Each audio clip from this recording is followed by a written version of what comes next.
PlayStation is making moves with cloud gaming and their PS Plus subscription service. In the wake of criticism about raising the annual price of PS Plus by lowering the yearly discount, PlayStation is adding cloud and other features to PS Plus Premium on the PlayStation 5 itself. And looking at the blog that announced this, it seems that PlayStation may be hinting about future cloud capabilities for the PlayStation Portal, which is something that many of us have speculated about. This also comes after our coverage that we did in August of 2023 about PlayStation potentially leapfrogging over Xbox in cloud gaming, offering features that have been long promised by Xbox for xCloud, like 4K streaming and playing games that you own. Now, I put all of the good information right here at the beginning in the form of a monologue because this is a longer video. It's a live stream, so if you like this kind of content, be sure you hit subscribe and the bell button so you don't miss my live shows. PlayStation has announced PS5 Cloud Streaming coming to PS Plus Premium, and this may come as a welcome surprise and feature ad after they lowered the annual discount for PS Plus, and PS Plus Premium saw the biggest jump in its annual price. The blog post from PlayStation outlines the various ways this will roll out and when, and also it seems to hint at the potential implementation for the PlayStation Portal, and my research is pointing me in that direction of the Portal being more than what many think it will be. So first, I want to look at what they said. How will it work? When is it coming? And also consider the price increase along with new info about shows and movies coming to PS Plus Premium. Second, I want to ask the question, what about the PlayStation Portal? I've continued to say that I believe many are writing this device off too quickly. I also theorize that we might see cloud gaming roll out to this in the future, and it seems that may be the case. Lastly, I want to look at our previous coverage and consider how PlayStation seems to be beating Xbox in cloud gaming. We previously leaned heavily on a Windows Central article from Jez Corden about this. He expressed concern about the leapfrogging situation. We also looked at Insider Gaming at the time. They had sources with respect to the proprietary tech that was developed for PlayStation's cloud gaming architecture. When you combine this with the potential of the Portal and its price point, this could be a step in a very big plan. So first, what did they say? PlayStation recently announced via their PlayStation blog that PS5 Cloud Streaming was coming to PS Plus Premium members. We have info about what will initially be included. We have rollout dates. We have info about quality options that will be available. When looking at this announcement, I also want to consider what essentially served as a price increase or a price hike for PS Plus.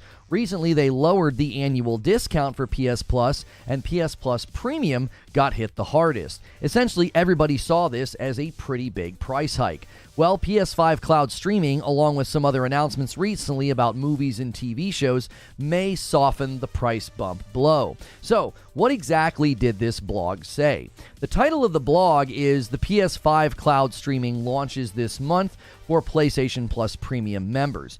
So this is something that they are doing for the upper tier of PlayStation Plus. And according to this blog, it is coming the month of October, this month, the month that they announced it in. They said, starting this month, we will begin launching cloud streaming access for supported PS5 digital titles within the PlayStation Plus game catalog and game trials, as well as supported titles in the PS5 game library that PlayStation Plus Premium members own. Now they have asterisks like next to the game catalog word and game trials because titles and regions may vary. So you may have access to certain things that maybe your friend doesn't, depending on where you live in the world. So what will be included in this? Well, they say the following.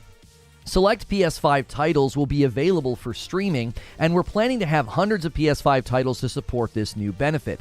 This includes, they got like bullet points here, top PS5 hits from the PlayStation Plus game catalog, such as Marvel Spider-Man Miles Morales, Horizon Forbidden West, Ghost of Tsushima, Mortal Kombat 11, and Saints Row 4. So they're listing some of the top PS5 hits that will be available. Again, they do want to add more as time goes on. This is always a challenge with cloud gaming, is the initial rollout and getting titles. More on that in a second. Game trials is also listed here for PS5 games such as Hogwarts Legacy, The Witcher 3 Wild Hunt, and The Callisto Protocol. Additional PS5 digital titles PlayStation Plus Premium members own that will be available for streaming, such as Resident Evil 4, Dead Island 2, Genshin Impact, Fall Guys, and Fortnite. Fall Guys and Fortnite especially is a really nice win that you're able to play this cloud if you're sort of maybe not wanting to download or you're just wanting to jump on and test it. That would add layers of latency. Typically, multiplayer games are the least ideal games to play through cloud. For me, the game trials expanding and getting cloud would be a pretty nice win because especially if latency is minimal. So many games come out and being able to try them and not have to download them to do the trial, like if you're only going to play for an hour or so just to see if the game's worth it, not having to wait on the download, like that's a really nice benefit to being on that PlayStation Plus premium level. Trying out games is a future that I hope grows more and more for consumers to try before they buy. Now, what sort of features will it come with? Well, according to the blog, PlayStation Plus Premium members will also see features available with new PS5 streaming benefits, including downloadable content and in-game purchases will be available for PS5 game streaming, including DLC and add-ons similar to purchases from downloadable games. And then this is the most important part that many people are zeroing in on.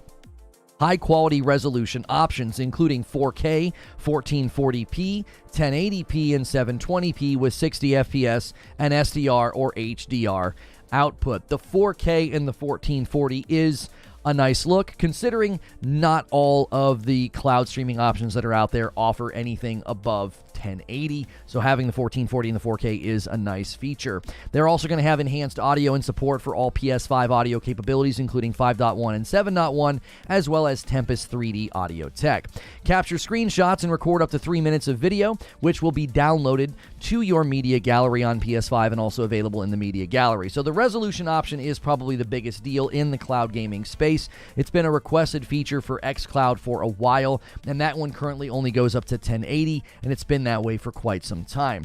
Now, they are currently targeting rollouts in the following places: Japan targeting October 17th, Europe targeting October 23rd, North America targeting October 30th. Now, the thing to consider is the recent PS Plus price increase. They actually did not raise the monthly cost of PS Plus, but they lowered the annual discount. Typically, anytime you buy an entire year of a subscription, they give you a discount, and the discount on PS Plus was pretty significant, and now it is not as significant. So it's basically a price hike for many consumers who buy the entire year. This obviously caused a stir of complaints and criticism, and I said at the time that, listen, if you're going to increase what the customer is spending, adding features can soften the blow. In addition to the PS5 Cloud Streaming announcement, we are also hearing about movies and TV shows. According to Engadget, PS Plus Premium subscribers can now stream up to 100 Sony movies at no extra cost. In the article, they state the following: Sony has released its own movie streaming app for PlayStation 4 and PlayStation 5. You'll be able to buy and rent movies through the Sony Pictures Core app, but there's a decent perk for subscribers of PlayStation Plus Premium and Deluxe. So, what will it include? It says here that members will get access to a library of up to 100 ad-free Sony Pictures films at no extra cost. Sony says the lineup includes movies such as Looper, Kingsglaive, Final Fantasy, Elysium, and Resident Evil Damnation. The library will receive periodic updates. The company also plans to add some anime content from Crunchyroll to Sony Pictures Core, and it notes that the benefits of all PS Plus subscribers are on the way. So, they're adding essentially more to this than just like game catalog that gets updated and then game trials. And, you know, PS5 Cloud Streaming is nice, but they're also adding this as well. There is another benefit as well. It says here that PS4 and PS5 users will be able to buy some Sony Pictures films during an early access window. Right now, folks in the US, Canada, Australia, and New Zealand can buy Gran Turismo, the movie, through their console before it's available for digital purchase elsewhere. And the app is being rebranded. It was previously called Bravia Core, but it is now Sony Pictures Core app. So this seems like a full court press to make PlayStation Plus just more appealing, and for some, it may justify the annual increase on that price point. In very quick fashion, PS Plus Premium is getting movies, TV shows, and now rolling out and adding more titles as time goes on. PS5 Cloud Streaming is here. But what about the portal, right? That's the question. Is the portal going to be a part of this cloud streaming? One of the main questions about PlayStation Portal has been, will it have cloud gaming at launch or at even some point in the future? In the recent PS5 Cloud Streaming announcement, the blog that PlayStation put out, I believe we may have our first hint at what will be coming. I have also done my own research. I have spoken to sources, I've looked at publicly available information, and I believe it is right to notice one particular thing from the PlayStation blog. And the line is this. They say the following: PS5 Cloud Streaming is exclusively available on PS5 console at launch. So, I don't know why they would need to say PS5 Cloud Streaming is exclusively available on the PS5 console at launch. I mean, it's in the name, right? It's PS5 Cloud Streaming. But cloud streaming through PlayStation Plus was already available, so this is specific to the PS5 Cloud Streaming thing that they are announcing. I believe they said this because eventually PS5 Cloud Streaming will be available on the PlayStation Portal. Think about what the PS Portal is. It is a controller with a screen and Wi-Fi, and that Wi-Fi allows you to connect remotely to your PS5 and play games on it. That's literally what cloud gaming is. You remote into another device and you play games on that device remotely. And something that many don't know or continue to report incorrectly, you do not have to be on your home Wi-Fi to use the portal. I believe they are primarily focusing on using your home Wi-Fi in their marketing, in their positioning, because they want that to be your first experience. In the testing environments and the preview environments that we have heard about, early impressions are when you're on the same Wi-Fi, there is virtually no latency. CNET played Returnal and had no issues with latency or delay, and that's a game where you cannot have any latency or delay or hiccups or problems. So if most of the consumers who buy a PlayStation Portal experience it in the best environment first on their home Wi-Fi, they're likely to connect the dots as to why it might be laggy or weird on Starbucks Wi-Fi or their friend's Wi-Fi. Now, in my research about this, I spoke to some various sources who are in the know, people that are, in tune with what's going on here. Platforms like GeForce Now had a ton of games in beta, and then when it went into production, a lot of the games disappeared. This is actually linked to the individual EULAs of each game. A EULA, E-U-L-A, is an end-user license agreement. So basically, the license agreement on every game is different, and it complicates things. Yes, you have a license to play that game, but the EULA may not allow you to cloud stream it on another service. So you could own a game on your PlayStation or your Xbox, but that doesn't mean that the EULA of that particular game allows you to stream it on a cloud service like GeForce Now. Now, in walks PlayStation 5 streaming, and the potential to stream PlayStation 5 games on a PS5 accessory like the PlayStation Portal. It removes the red tape. It streamlines the process. Just a side note, this could be one of the reasons why Jim Ryan was hesitant to sign the Call of Duty contract with Microsoft. Much of that contract was redacted. It could have been related to cloud allowances in the EULA for future Call of Duty titles. If my instinct and gut on this is correct, and it seems to be according to the sources that I spoke to privately, the PlayStation Portal could be more significant as a device than anybody realizes. If they put out a PS5 cloud streaming update to the PlayStation Portal before or around the time the Nintendo Switch 2 hits, you would have a PlayStation 5 cloud gaming device for $199 versus a Switch that will likely be at a higher price point this time around, according to the leaks that we have heard. According to Brad Sams, the recent price bump on the PlayStation 5 digital new model is a sign that PlayStation isn't even factoring Xbox into the console landscape anymore. They don't even feel the need to compete on price because Xbox is going in a different direction, focusing primarily on the Series S. If they're able to take aim at a portable gaming and cloud gaming market with a cheap to produce and low price device, that could be huge for PlayStation. Since nothing has been said publicly to confirm anything I've just talked about, we have to take this sort of a reading between the lines, along with my own research and speaking to sources privately. And you can come to your own conclusion. Will the PlayStation Portal become a cloud gaming device? Only time will tell. But the last thing to consider is, does this confirm the concern from August that PlayStation is beating Xbox in cloud? Is PlayStation beating Xbox to the punch in cloud gaming? Like, it seems like an almost nonsensical question to ask given who owns Xbox. But in my previous coverage, we looked at an article from Windows Central by Jez Corden, and he was concerned that recent developments in PS Cloud Gaming was going to allow them to, quote, leapfrog over Xbox. His concern was about a variety of things. First, the promise of being able to cloud stream games that you own. It's been a long-awaited feature for xCloud, and his frustrations was that PlayStation was going to offer the feature first.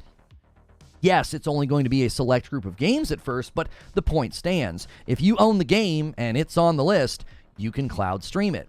Secondly, 4K streaming was a concern. xCloud is currently only going up to 1080-60. PS5 Cloud Streaming will have 4K, 1440, 1080, and 720, all with 60 FPS, and SDR and HDR output. The optics on this, from the consumer standpoint, is that PlayStation will have more and better features for cloud gaming on their console. And from a corporate perspective, if I'm Microsoft, this simply cannot stand. Losing in cloud gaming or falling behind is simply not an option for them. It is intrinsic to their ecosystem strategy. So, at the time, in my coverage, this was a couple of months ago, I said, listen, I don't think Microsoft is going to take this lying down. As it stands right now, we haven't seen any major moves from them with cloud other than giving rights to Ubisoft in certain regions to get the CMA to approve the merger. But that could be why they haven't done much or said much. Once the Activision deal is complete, we may see a strong push from Xbox with xCloud and Game Pass. But another thing to consider is the tech leaks from Insider Gaming. The PlayStation Cloud architecture has been developed, and they had sources about it. In the same week in August that Windows Central had the article about PlayStation potentially winning in cloud against Xbox, Insider Gaming published an article entitled Details on PlayStation's Project Kronos Cloud Streaming for the PS5. Now, in the article, Insider Gaming sources had provided them with information on the streaming architecture. The impetus for all of this reporting was that the PS5 Cloud beta rolled out and screenshots of 4K streaming were circulating and making the rounds. Insider Gaming said the following: "It's understood that the development of Kronos began 5 years ago due to the complexity surrounding the PlayStation 5's SSD. While the SSD is a very fast in the PS5, it created a new challenge that made it impossible for Sony to develop the infrastructure needed using current technology on the market. So the PS5's SSD made current infrastructure and tech incompatible or obsolete at some level. Well, what did that mean for Sony? Well, more from the article. This meant that Sony, under the Future Technology Group, designed a completely new network storage solution based on PCIe, which leverages NTB and the PS5 I/O co-processors. And what was the result of this? So they had to basically build something proprietary because of the PlayStation 5 SSD. And this is what happened. The final product is a custom storage server under the codename Cura, which reads up to 5 gig a second with under 1 millisecond of latency. Sources said that Sony will have a total of 28 data centers across 15 metros for the PS5 cloud streaming rollout, and its plans to fully launch the feature in fiscal year 23, which is between April 23 and March of 2024. Now, I am told by folks in the know who know more about this than me that the 5 gig a second with less than 1 millisecond of latency is impressive and quite good for cloud gaming. And the rollout lines up with what we're seeing, right? By March of 2024, they want this thing fully rolled out with 28 data centers. Well, that's 5 months away, and the beginning is starting right now. Now, if you combine this tech with the potential of turning on cloud gaming for the PlayStation Portal device, we could be looking at an even stronger position for Sony over the next 2 years. Beating Xbox to market with 4K cloud streaming games you own, and potentially a cloud gaming device for $199, this makes sense why Microsoft is focusing on an acquisition the scale of Activision. They are going to need content and control of said content. Because if my research into cloud gaming is correct, the EULAs, the user license agreements of each game, that determines whether or not it can be streamed via cloud gaming on another device or on another service. So if Xbox owns Activision games, those EULAs can be adjusted to make streaming on PS5 Cloud Streaming impossible. So the select list of games that PlayStation likely wants to grow would start hitting walls. This may add context to the future buying war that we are likely to see in the wake of the Activision deal finishing. Companies will want control of content and the user agreements if cloud gaming continues to become more endemic to the gaming economy. Streaming a game on your TV or phone is going to become more and more common, especially if internet infrastructure can improve over the next 10 years. In America especially, it has largely stagnated because internet company consolidation happened 10 or 15 years ago, and they basically lied to the American public. Thank you, consolidation. But the growth of cloud services and cloud gaming could maybe apply pressure to the ISPs to improve infrastructure in the coming years.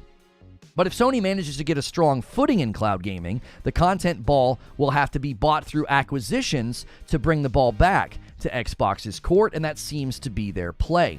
The good news is more features and options are coming to gamers. The bad news is we have to wait. So let me give you my thoughts and my conclusions here. Cloud gaming continues to feel like a fog out in the distance, right? It's like we see it, we know it's there. Most people do not get close enough to grasp what it is or what it offers. Beyond that, the quality of your home internet can make a great service and a great experience feel like garbage. That will continue to be a barrier and hurdle for this type of technology. You can build the greatest architecture and servers in the world. If my neighborhood internet stinks, I'm never going to know it. The second thing I want to say is the PlayStation Portal is starting to look like an unassuming secret weapon. What many decried as stupid, DOA, or unnecessary may be what is needed for PlayStation's cloud gaming future. If a device for $199 can offer a large library of PlayStation titles and third-party games for cloud gaming, that could be a huge advantage for Sony in the market. First, it would be an advantage against Xbox because they would have the features first and they would have their own device. But secondly, this could let them stand next to the Switch and be a compelling offer, especially at that price point. My conclusion is this. I'm always hesitant to get excited about brand new technology. It's really hard not to, but in this circumstance, there are so many variables. What if the Wi-Fi you're connected to is bad? What if the internet provider is bad? What if your local infrastructure or neighborhood, it's old or it's oversold? There's too many people on one node. Beating Xbox to 4K cloud gaming is great, but only if it runs well. If you're first, and it's not polished, the competition can come from behind and look so much better. Look at Fortnite and PUBG. I always said that if a more polished Battle Royale game came out, it would kick PUBG right off the throne, and, that's basically what happened. You always have to be careful when you're the first. So for now, it seems like PS5 Cloud Streaming has a bright future. Let's just hope they can land the plane and expand it out with respect to games, and more importantly, in my mind, expand it to a portable device. And that's the show open. Thank you guys so much for being here. Good morning, good afternoon, and good evening. Make sure you guys smash that like button. There is plenty of people here. And we are starting the day right. Thank you so much, Saint Gabe, for jumping back in as a member plus, Ragnarok for jumping back in as a member plus, and Han shot first, and so did you. Wasting no time, Risic drops a 10 bomb on the member goal. Absolutely getting us started strong here on this Thursday. If you guys are going to make a run for the Fright Night goal, you're going to have to go really, really hard. You guys have had 600 and 700 member days before. I believe in miracles. I believe you can do it. And Machiavelli, hang on, I need to go back to that fan funding page. Machiavelli says, Sony Pictures is terrible movies, services, B-list movies. Well, obviously, it's just the beginning. They're just rolling it out. I don't ever expect services like that to have like an amazing lineup or rollout. The point is perception. If the perception is, I've got movies, anime, TV shows, things that I can watch, that adds some layers. Oh, sorry, Discord. I swear I hit it. I swear I hit the Discord thing before starting. I guess I didn't. Sorry about that. I think that's always the starting rollout on something like that. And again, it's just the perception. It's like, well, it's harder to cancel something when you have more, if that makes sense. Like, you don't want to lose all those things. So, again, the idea being they're adding. They're adding. It's like, okay, we've got cloud streaming for the PS5. Okay, we got TV shows. Okay, we got movies. And it's like, okay, that's not bad since you increase the price basically for anybody who buys annually. Now, if you buy monthly, nothing changed, but buying monthly is so, like, why would anybody do that? PS5 Cloud to PS5, not other devices. That's not cloud. You're not making any sense. I'm actually asking chat. I don't actually remember Lono's position on the Series S as a streaming box. Patrick Q gifts a member, and there it goes. We took care of my brother. He is in Korea and doesn't have like a financial thing to connect with YouTube, so we always try to take care of him because he can't do it. We did it. Nice job, Patrick. Nails it. Now we just got to get feed in here. Microsoft has enough money they could wrap up Xbox and sell it off, not realizing the profits they want. Oh, I don't know if they're going to do that. I don't know. That doesn't seem like the possibility at all. I think currently the push for cloud is extremely important to Microsoft, right? I saw your video this morning, Doc. Is Sony cocky or in a panic? I would say they're cocky. The projections, their projections and what they're getting ready to do, I think that this cloud thing is bigger than a lot of people realize.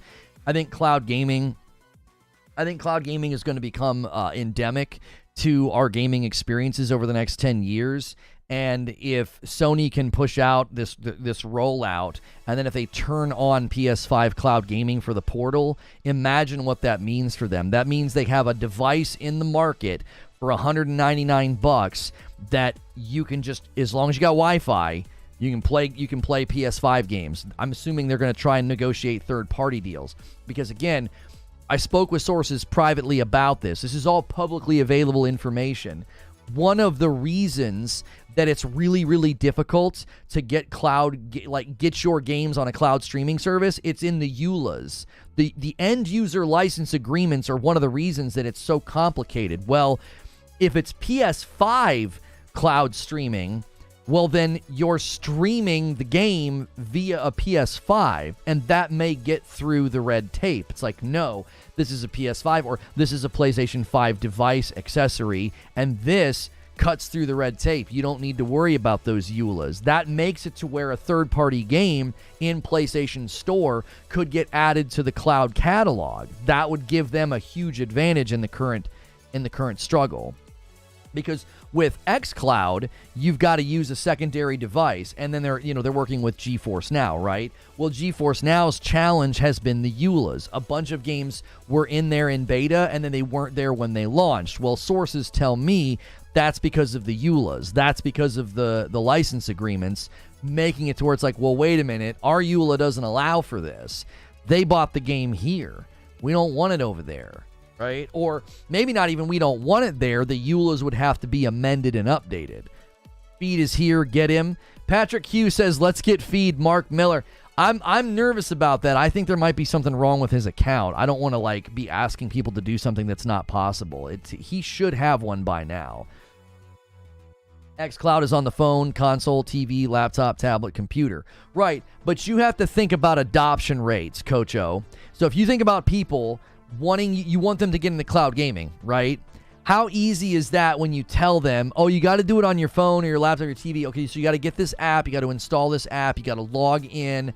Oh, you don't have a controller? Okay, well, there's these third-party aftermarket controllers you can buy for your phone or your tablet that'll let you do this. Or skip all that. There's a device that's going to be $199. It's a controller with a screen on it, and you can literally just play through that. You don't have to do any of this other stuff. I'm not saying one's better than the other. I'm saying you got to think like the consumer. I'm not saying one's better than the other. I'm not. What I'm saying is the consumer's looking at both options and thinking, for $199, I could, in essence, have a PlayStation 5 in my hand, as long as I have good Wi-Fi. Does that make sense? So it's like, If they're trying to get adoption into cloud gaming, one of the best ways to do it is to make it extremely easy to do. Yo, Ragnarok gifts a member, and it goes to Mach Y Ninja. Thank you so much for gifting that member, getting us halfway there to the first 25. Every 25, I gift 5 members back. Doc Dark says, do you think Sony would do a subscription cloud gaming like xCloud, or would they sell the cloud games? They're tying it to PS Plus.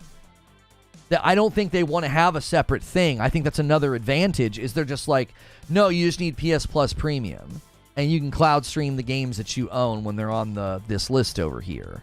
So they're not even saying, yeah, come buy our cloud service. They're like, no, just get on PS Plus Premium. You get games every month. There's a backlog of games for you to check out. There's this crazy big catalog. Now, we can talk about the old games having to be streamed and all that. I don't think that's as important to new customers. That's important to old customers. So you got to think about new customers. You're trying to get new customers in your funnel, and you're basically telling them, you buy this, and all you need is PS Plus Premium. You don't need anything else. Now, you might have to buy some of the games, right? There's going to be games available from the catalog that you can stream on the cloud. You might have to buy some games. But again, that's not abnormal to be like, oh, I own this game and I can cloud it. I can cloud stream it. So that's not abnormal. I think that's an advantage. I think Xbox's advantage is that they have the backbone and the spending to expand their infrastructure and to expand their capacities. That's one of Jez Corden's concerns. Is he says that capacity is a huge problem. Vedger with 7 months, thank you so much. Xbox are huge in trouble if their cloud infrastructure is outdated. Next, I expect to see Sony roll in next generation 3mm nanotechnology. Mokwai Ninja decides to pay it forward, and he does, and it goes to Shooter Forever. If you guys ever get a gifted membership and you're like, hey man, I don't need a gifted membership, you can always pay it forward and gift one to somebody else. Thanks so much for doing that, Mokwai Ninja. Dubear says, taking a step back a little, does Sony sell services outside of gaming, stuff for people to buy their that buy their TVs and phones? They did until recently, Zubair. It was called Bravia Core, and it was on their TVs. It was on some TVs and devices, and Bravia Core has now changed to Sony Pictures Core, and they're folding Sony Pictures Core into PlayStation Plus Premium. So you'll get access to movies, TV shows. They're throwing some Crunchyroll anime on there. So they're trying to fold that in to say, when you have PlayStation Plus Premium, you've got games. You're going to have PS5 Cloud Gaming. You're going to have Sony Pictures Core. They're trying to this. I said this the other day about Game Pass. I said, if Game Pass wants to get people on and keep them, you have to start offering features and benefits. There have to be features and benefits. Games are great, but what about a monthly allotment of currency in Halo? What about a monthly allotment of V-Bucks in Fortnite? What about game trials? What about early access? Like, start adding features and benefits. My Dark Roast Reforge is arriving today. Oh, I'm excited to hear what you think. DK Bager gifts a member. Slowly moving that line today, guys, ever so faithfully. Those single gifteds add up. Thank you so much. And it goes to Retro Gaming's King. Retro Gaming King is here all the time. Thank you so much.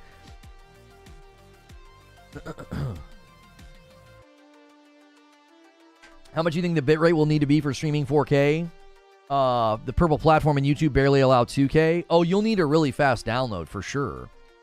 I said that. I said, listen, it's great. Like, a PlayStation getting to 4K cloud gaming first, that's great if it works well. This is always going to be the challenge with cloud gaming. What happens if somebody signs up? Let's say somebody goes to the store and just hypothetically, I think that Aaron Claypool gifts a member. Thank you so much. That's a layup right there. 15 out of 25. That is tantalizing. That's a really easy score. Thank you so much. That sets it up for a 10-bomb dunk. Thank you so much, Aaron Claypool. Amanda Williams gets the membership. Good to see you, Amanda. Imagine somebody goes to the store. Let's say I'm correct. My sources that I spoke to privately seem to indicate that I'm correct. The PlayStation Portal will become cloud capable, okay? So let's just say that happens. And somebody walks into the store and buys a PS Portal for $199. And they go home, and their router and their home internet and their neighborhood, it's trash. It's terrible, okay? Speaking of delivery, Into the AM was on it. I'm so glad you guys keep using my code. They really like working with me, so thank you for using my code over there. I'm wearing another Into the AM, by the way, today. my son got this really cool like jellyfish lava lamp for his birthday, and like I just love how the colors pop on this print. Use code LONO or go to intotheam.com/Lono. That does support me. Why do you think Stadia technology works so well? I still have not had anything work as well, except for GeForce Now hardwired in, but over Wi-Fi, Stadia was amazing. It could have been a handful of things, Doc. Rollout for that wasn't that great, so maybe there was less congestion. Maybe capacity was better. Maybe they were able to allocate more bandwidth to individual users. It is Google, so maybe their data centers were superior. Maybe the architecture was superior. I don't know. They have more data centers, so there was less routing, right? There's a data center closer to you, so you got routed to it faster because it's Google, okay? That's always going to be the struggle. You could have great internet, and the data center you're connecting to routes you through 3 hubs, and one of them's bad, or one of them isn't good, or one of them's really far away from you, or whatever. There are so many intangibles that lead to good and bad, services like that. I remember that was always an issue when I would play Quake 3 Rocket Arena. There was somebody that was able to put a server. I was in Northern Ohio, and their server was on a T1 backbone in Michigan. Well, my connection to that was fantastic, right? Well, why? Number one, they got great connection. They're hard-lined in, and I'm really close to them geographically, right? I'm being told that Google didn't line up games. Their servers were an operating system that needed developers to buy in. Okay, got it. Yeah, I mean, I couldn't tell you the precise reasons why Stadia was so much better, but this is always going to be a challenge with cloud gaming, is that PlayStation has no control over my home internet or the neighborhood that I live in. They got no control over it. So you and I could live in the same city, and we could be a mile away from each other, and you could have an amazing time on PS5 Cloud Streaming, and I could have a terrible time. It's so dependent on where you live. This is always going to be an issue, and this is why the internet infrastructure in America is a huge barrier. Now, the hope would be, as these companies want to roll this out, they can influence the ISPs and say, listen, you guys have got to update this stuff. You've got to move towards fiber. We need like citywide fiber in major cities across America. Now, it is in some cities, but it's not citywide everywhere. Sometimes it's limited even in the cities that it shows up in. Or it starts to show up in your city like it showed up in mine, and then they stop. That's what you need. If you want good cloud, you can't have it if you don't have good infrastructure. Because it could be time of day as well. Some neighborhoods are oversold, and you'll have great connection in the morning, and then in the evening it's awful because everybody's home and everybody's doing stuff. And they got too many people on the node.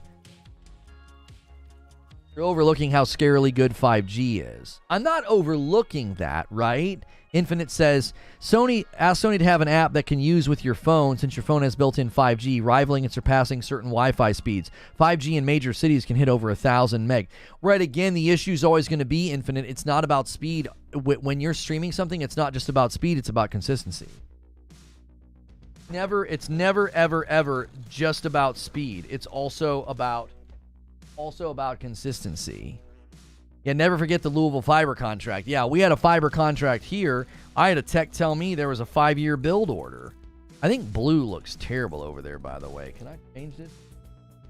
Probably can't see it. Yeah, it can't. Oh, no, hang on. It might. See if we can do it. There we go. White. I think white. Maybe white. What did we try yesterday? I think we had green. Green looks pretty good. I think green's probably going to be the way to go. Let's try white for today. See how that looks. We're going to be investing in some shelving back there, and that shelf just isn't up yet. I've just got it underneath the my MetaQuest 3.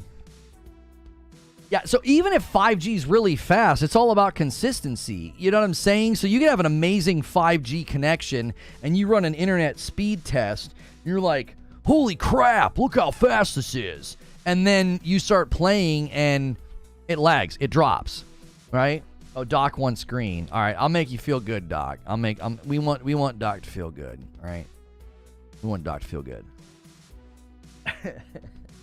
Wait, we got blue back there. Right, this is kind of a picture for, like, Doc got really upset today about console sales, right? So this is a good picture of, like, look how much blue and then look how much green. So that's like a picture of the sales difference between like that's Xbox and like that's PlayStation. So just a reminder, Doc, that console sales matter. My man, he says that's all they talk about. That's all they talk about is console sales. Well, I mean, y'all can't talk about it, so who do you think's going to talk about it? Yo, another gifted from my man Ragnarok. Thank you so much, Ragnarok, for gifting a member, taking us to 16. You the best.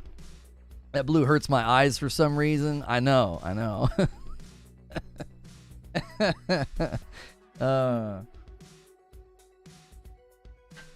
Anyway, I'm just having fun. If you're gonna try to get people to adopt into cloud gaming, that's another reason why I think the Portal is a huge win, because right now, if you try to tell somebody to do cloud gaming, they've got to do it on their TV, download an app, then they're going to need a controller. Maybe they don't have a controller. Right? If you're trying to get people that are like, oh yeah, gaming on the go sounds pretty cool. Gaming in my living room without an Xbox or a PlayStation, that sounds pretty cool. I don't want to get a PC. And you're like, oh, well, buy this. It's $199. Like, well, oh, okay.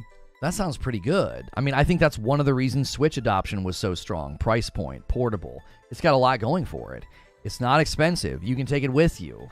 And it's Nintendo, right? Nintendo has a huge draw on its own.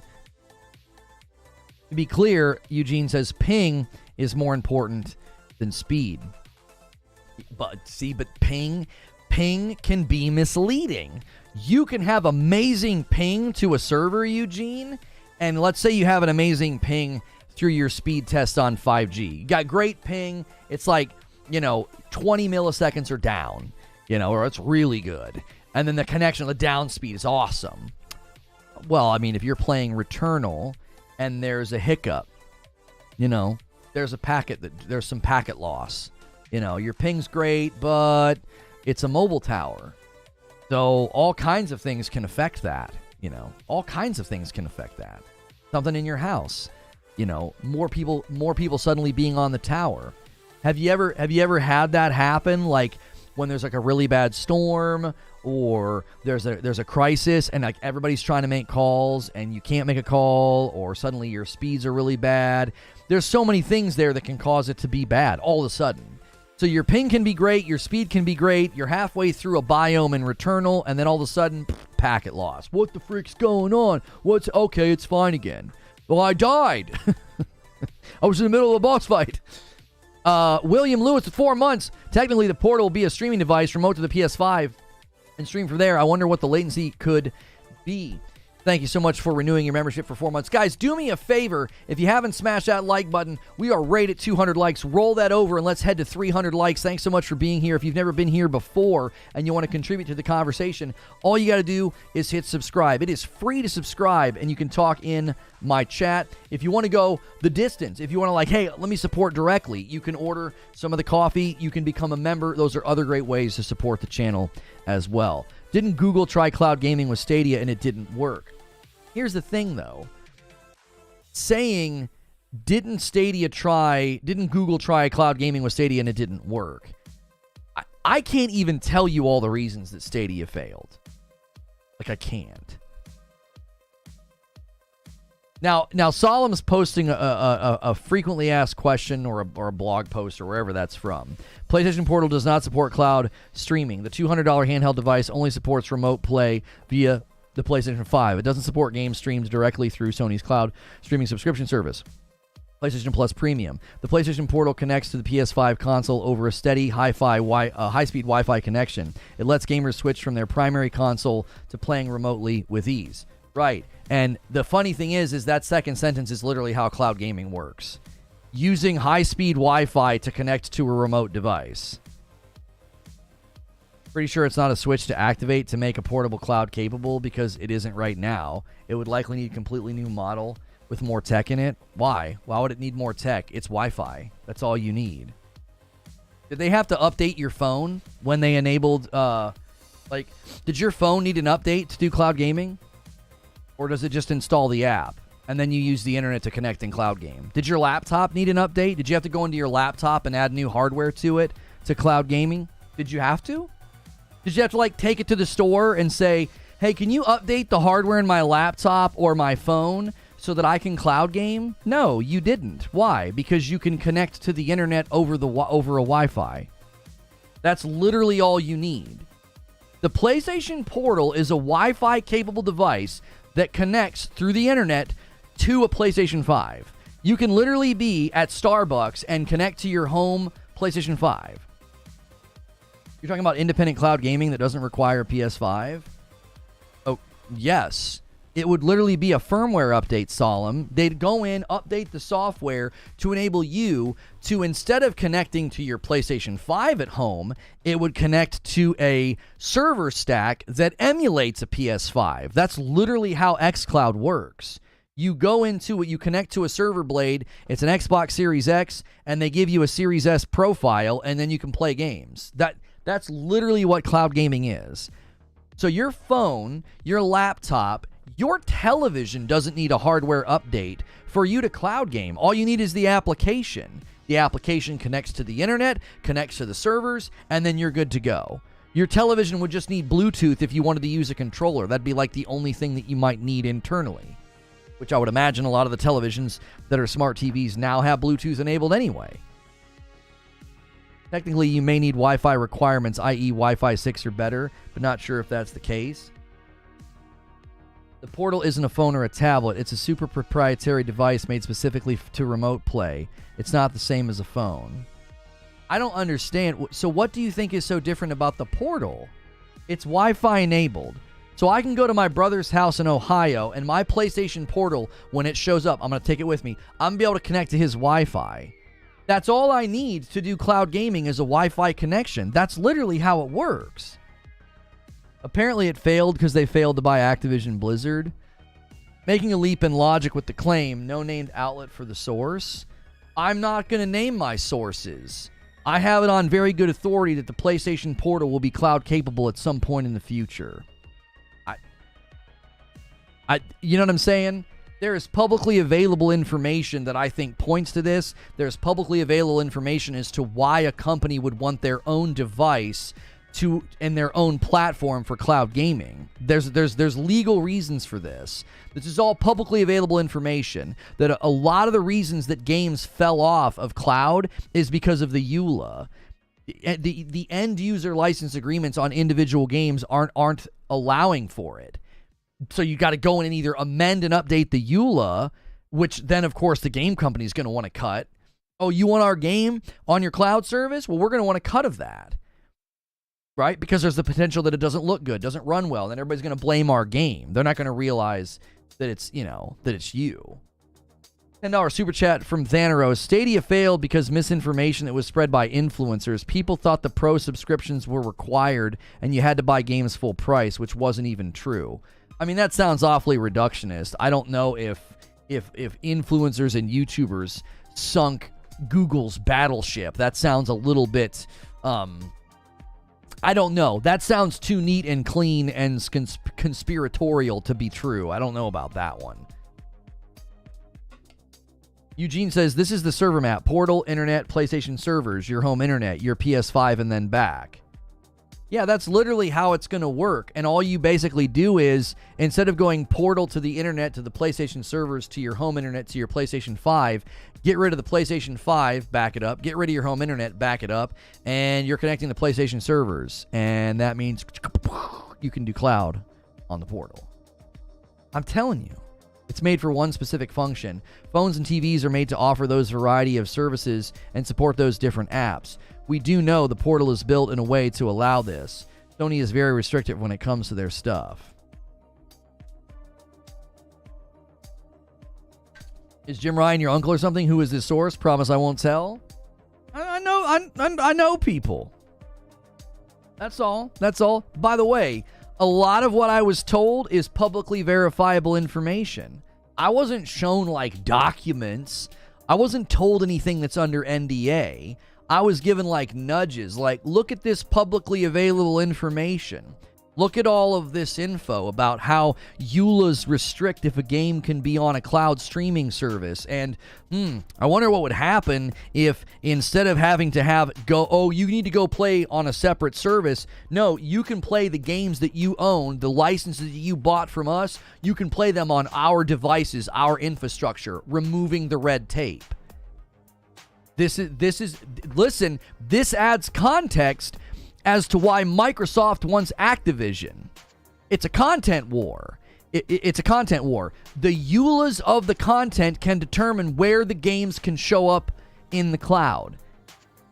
Do you want to know why the CMA zeroed in on the cloud? Do you want to know why, Microsoft's like, that's fine, let Ubisoft have the rights? Why?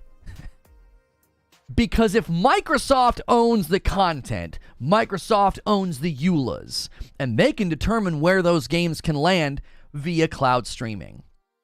So Ubisoft could control the rights. They can have a contract with GeForce Now. That's all well and good. But the individual games, EULAs, can determine whether or not they can show up on competing cloud services. All of this has been lost in the bluster and the fights and the debates. Nobody's paying attention to that. It's a content war. If you own the content, you can determine where it lands with the EULA. So you can say, yeah, that's great. Yeah, we're in a contract with you. That's cool.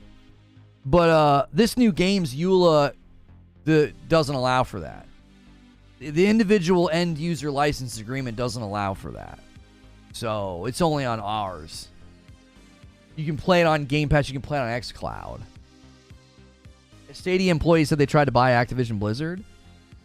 Andy says Stadia failed because Google has ADHD. Thank you for the $5 super chat, Andy. What's good, Julio? I'm telling you, there will be... So the Activision deal's going through. We basically know this. There will be more acquisitions coming. There's a reason for that. They want to control the content. They want to control the end user license agreements. Because playing games on your mobile, your iPad, your TV, playing games via the cloud... They know that's coming. They know that's the future. And if you can control the games, you can control the license agreements, and you can control where they land. Eugene says, I don't know why this is hard.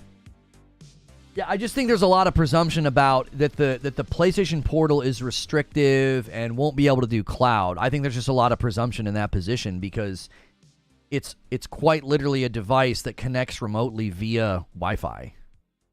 Think about it this way, Solemn. Think about it this way. So when I connect to my PlayStation 5 and I can control it with my PlayStation Portal, what if whenever I'm out on Wi-Fi and I connect to the PlayStation servers, instead of it connecting me to my home PlayStation, they connect me to a server stack that is essentially a PlayStation 5 profile that has the games there?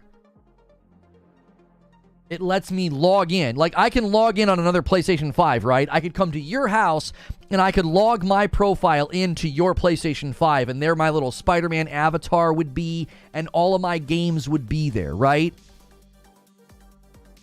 Why can't I do that?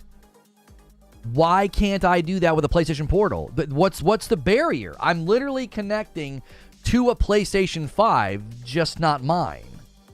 It's the same thing. The idea that they can't turn PlayStation 5 Cloud Streaming on for the Portal doesn't stand to reason. I think there's equally presumption in your position. What am I presuming? I'm describing the technology accurately. The PlayStation Portal uses Wi-Fi to remote into a PlayStation 5 so that I can play on it. That's literally what cloud gaming is. There's no presumption there. That's factual. That's objective. I'm not presuming anything. I'm describing the technology. It's not even presumption to say they could let me connect to one of their PS5s and play on it. That's not presumption. That's just true. They could if they wanted to, because I'm already doing it. I'm just doing it to my home PS5. I can go to Starbucks, turn on my Portal, and I can connect to my PS5 at home. You have a Spider-Man avatar? You have your own logo? Yeah, I never thought about that. I probably should put my own logo on there, Doc. I guess I should do that. Well, my logo is green, though. PlayStation might send me a C&D, like a cease and desist. You know what I'm saying? I'm like, get that green logo out of here. Get that green trash out of here. I might have to put a blue one on there.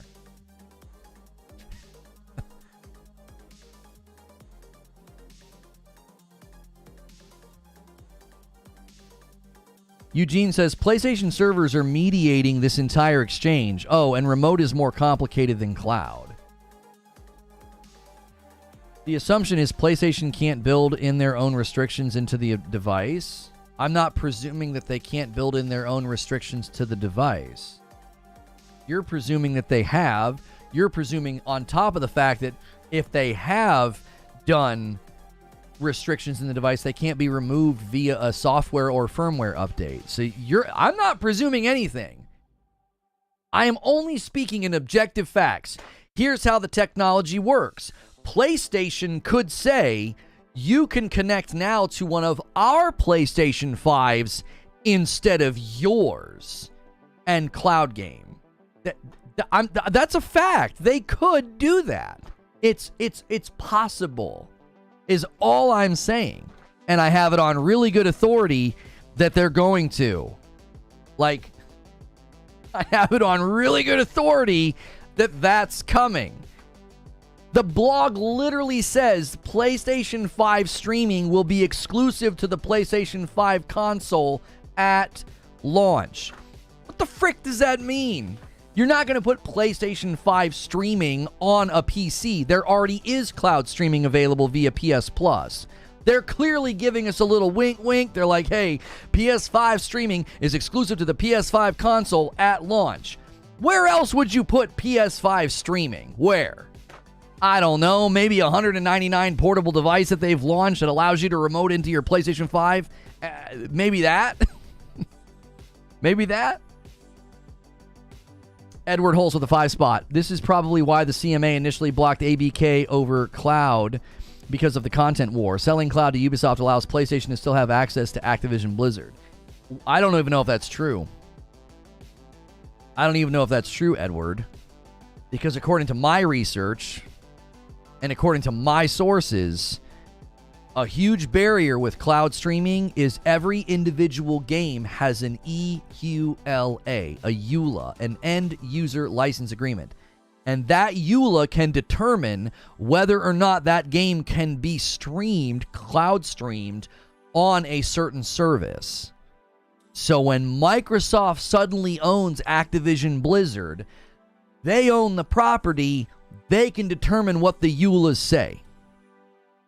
So they can do this contract with GeForce Now, and they're throwing contracts around like Johnny Appleseed. They're like, we'll do a contract with you. We'll do a contract with you. Hey, Boosteroid, nobody knows who you are, but we're going to do a contract with you. They're doing contracts with everybody. But they're going to be able to control the individual game's EULAs, which potentially means they could say, yeah, we're in a contract with you, but that doesn't mean our games have to come to your service. The EULA dictates that this game can only be cloud streamed on xCloud.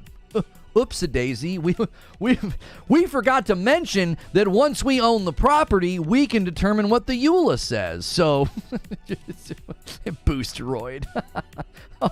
Oh, yeah. That's great. That's great. You guys actually thought we were going to work with you. You guys actually thought we were going to work with you. That's adorable. Got the frick up, Boosteroid. That's what they would say.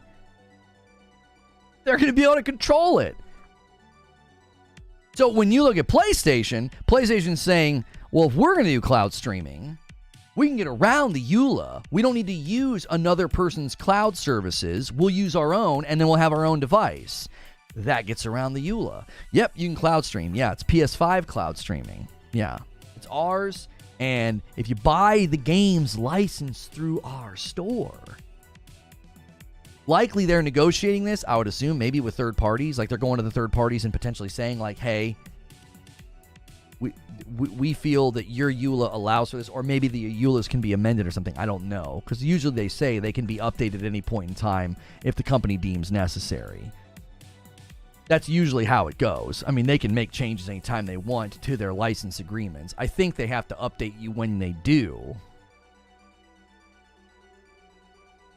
Zinthos says, wait, what if they're waiting for the PS5 Pro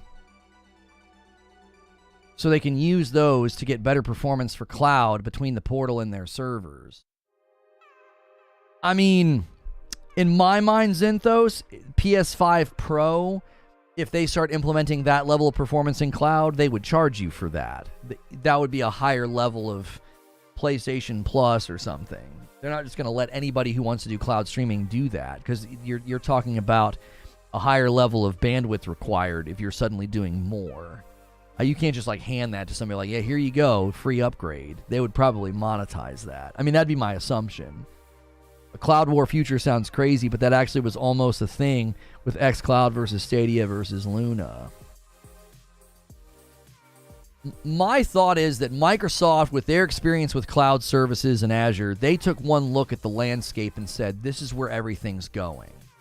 And we'll get latency down. We'll get infrastructure improved. That's why I think Microsoft doesn't care about losing money for the next 20 years. They don't care, because they're like basically using a telescope, and they're like, that's where everything's going. We lose money for the next 20 years, we'll be the dominant player. We'll have the most property, we'll have the most games, and we'll have the ecosystem. Nobody else is going to have that. That's their mindset. Their mindset is, we will literally burn money on the altar of the future. Doesn't matter that we're bleeding cash. It doesn't matter if Game Pass is unsustainable. They're like, we don't care. If we have the content, we can control where it goes. And believe me, Microsoft will say, you want to cloud stream these games? You got to come to us.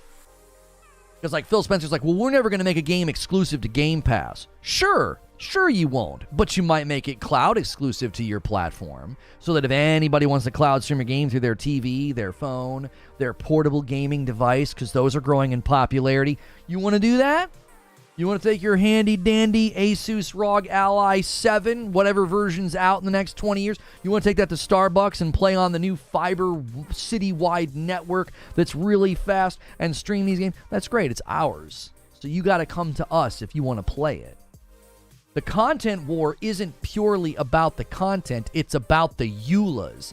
They can control it and say, well, yeah, there's a lot of cloud streaming out there, but all of the EULAs on our games dictate that these games can only be cloud streamed on our services, right? And I'm sure they would say something to the effect of like, hey, well, if we do this, we're doing this because these games have been set up to run better on our cloud infrastructure. We want to protect the integrity of the experience to the player, or something to that effect, right? That like this is the most ideal situation.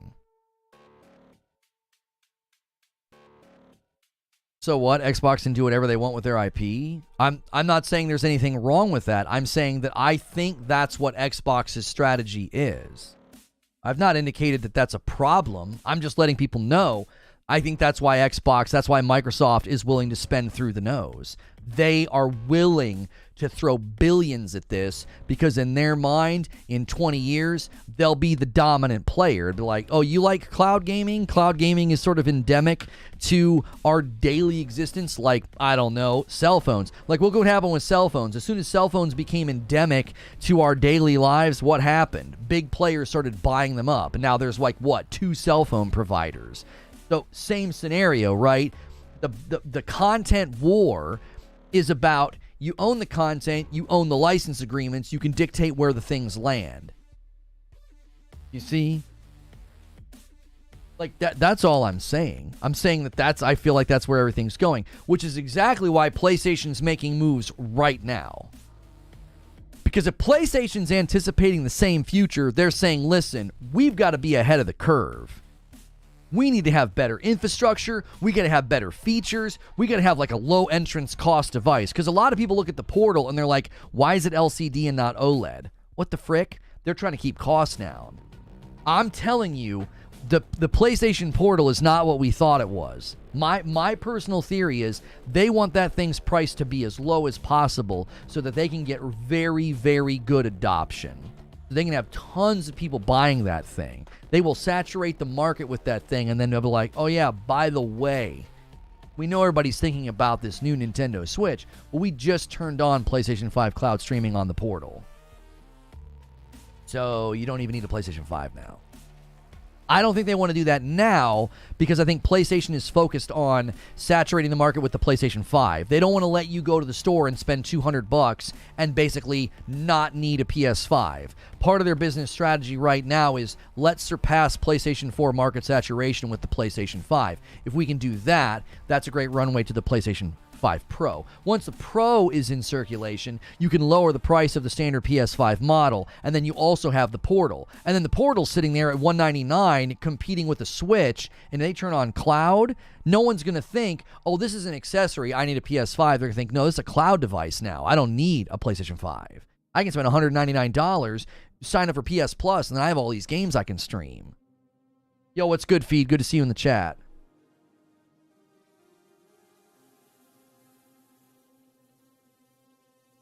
I think the only reason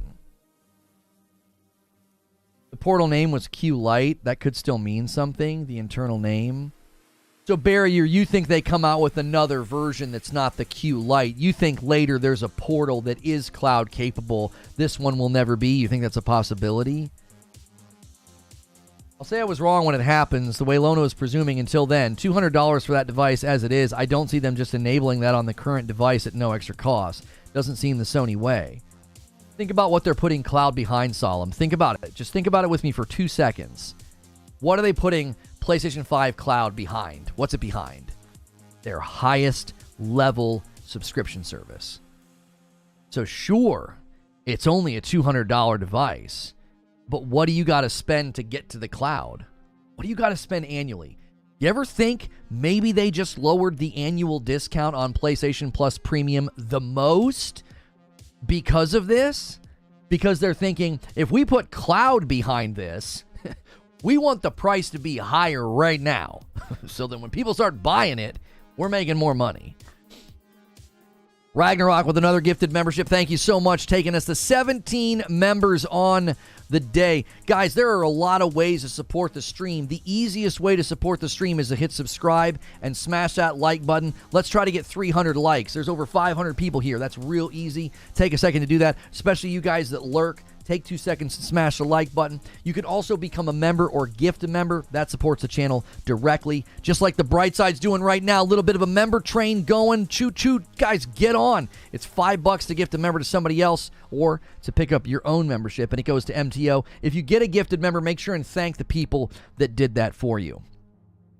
Hang on. Solemn said, I'll only believe it when I see it. Oh, you basically said the same thing. You reworded it. Eugene says that I do think PS5 Cloud Streaming is coming to PC. PS4 Cloud is already there, and PS5 Streaming allows them to extract game sales and a sub from PC.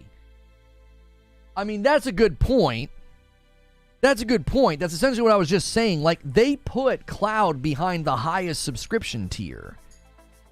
Do you guys remember when we covered that? And then I think it was in our debrief. Somebody said, they're like, I'm hearing rumors that they're doing this because the PS Cloud stuff is coming to PlayStation Premium, that's coming to the highest tier. Weren't we in like a debrief when somebody floated that theory that it was related to cloud? Well, they're gonna give people cloud.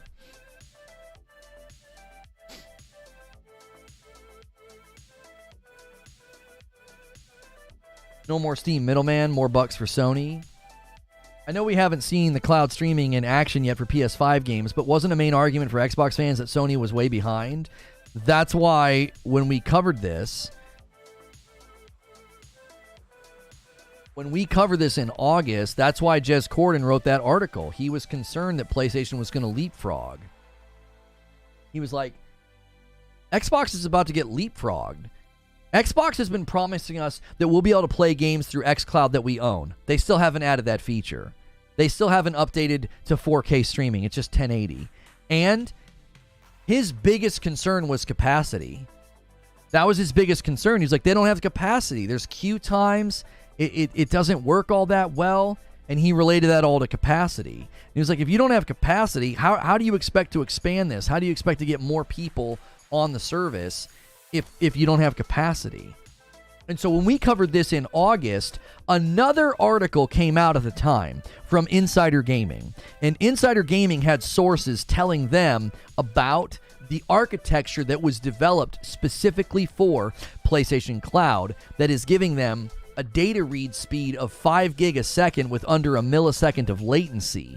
They had to create a proprietary server called Cura, I believe is its code name, Kura, Cura, I believe. I'm going to double check myself right now. I'm going to my show notes to make sure I have that correct.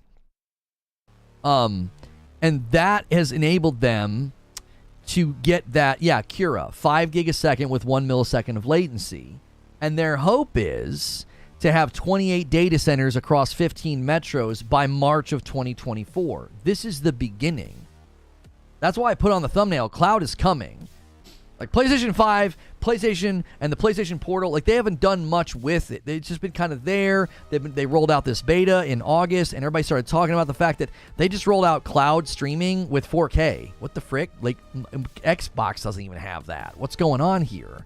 And then we got this Insider Gaming article, and it was like, wait, they developed their own proprietary technology that's giving them data reads of 5 gig a second with under a millisecond of latency. What? Do you want to know why they had to develop this? The SSD of the PS5 was too fast for the current technology they had at the time. Basically, the PlayStation 5's data speed read was faster than the tech at the time. It was obsolete. It was like, you got to come up with something different or it's not going to work right. You're basically going to introduce loading screens. You're not going to have loading screens native, but if you play these games through the cloud's going to be too slow. It's going to introduce loading screens. You're going to have to be like, please wait. A little spinner. Ted says, now this is something I said in the show open. He says Microsoft's going to be quiet until ABK is finalized. We know they are about the cloud. I said that. I said in my show open, I said, listen, once Activision closes, I expect a full court press from Microsoft here. I expect it. Game Pass, xCloud. They don't want to do that right now. Why?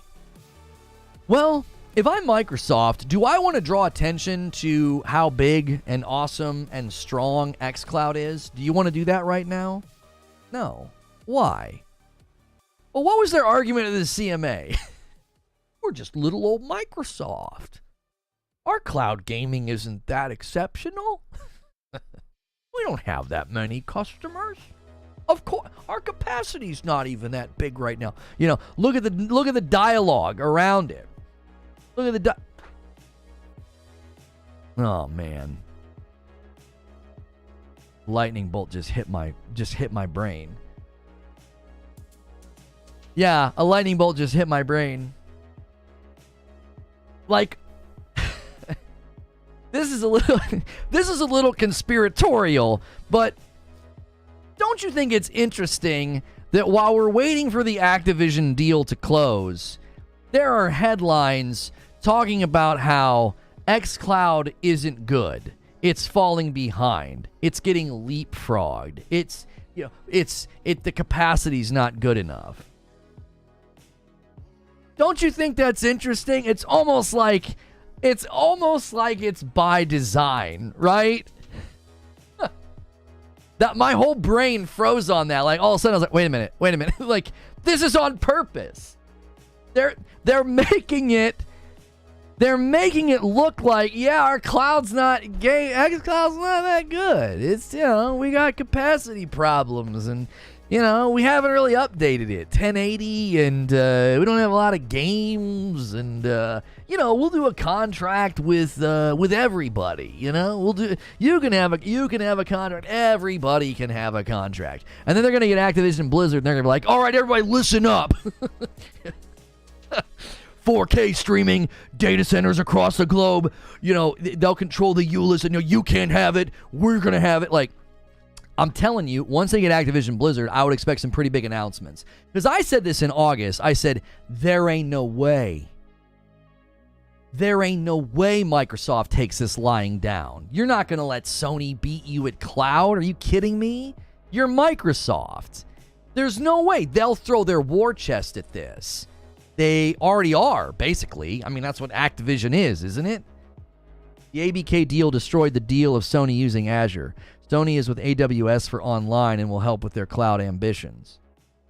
I thought that their deal with Azure didn't even last that long. I thought they went with AWS a while ago.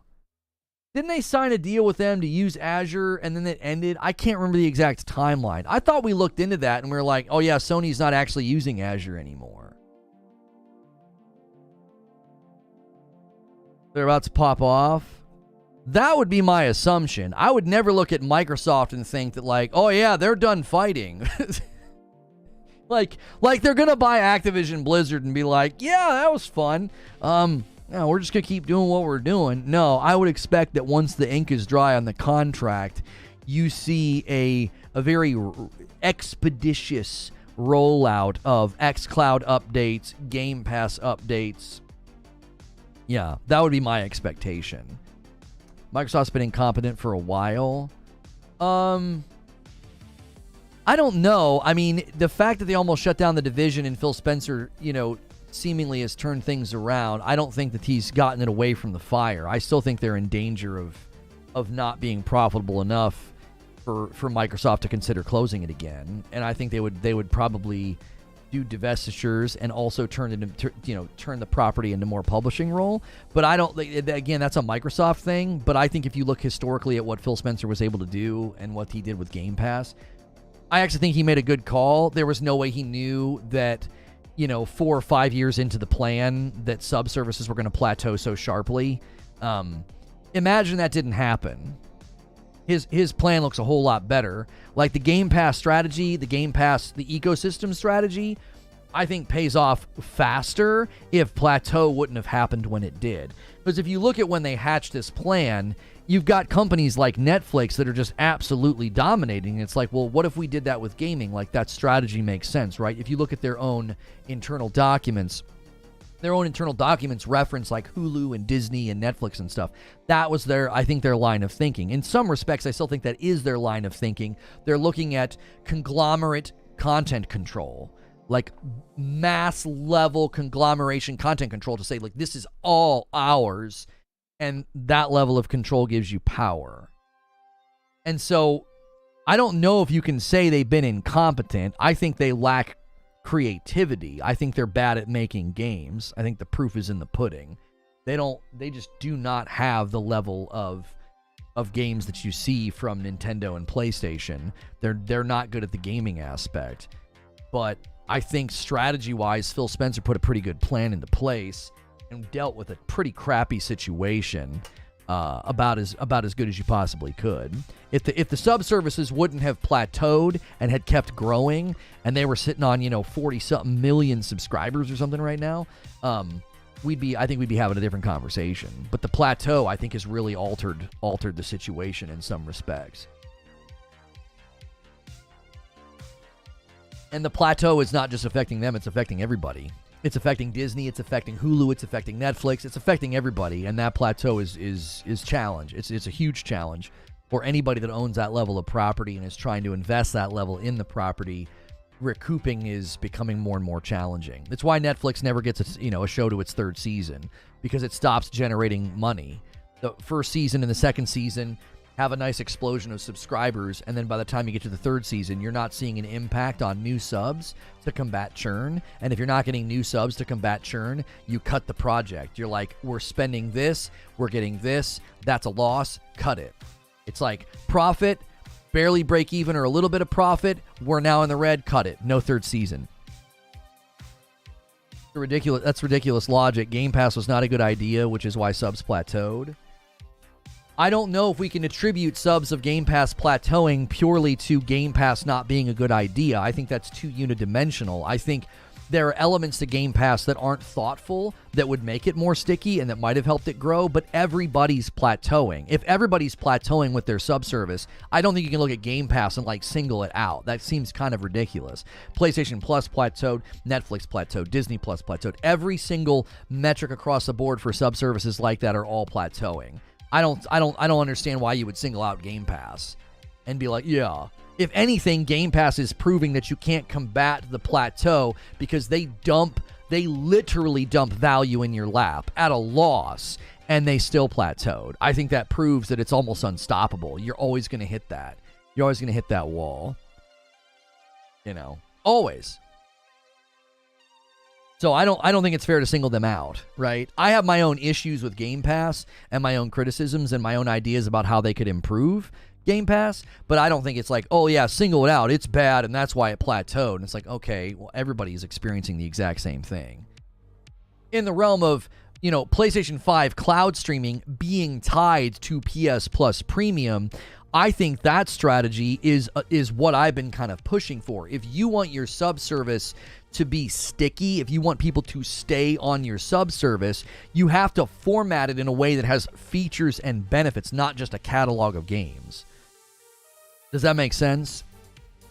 I had this idea a really, really long time ago with Netflix. Like, what if Netflix had a premium subscription and the premium subscription got you access to extended director's cuts of shows?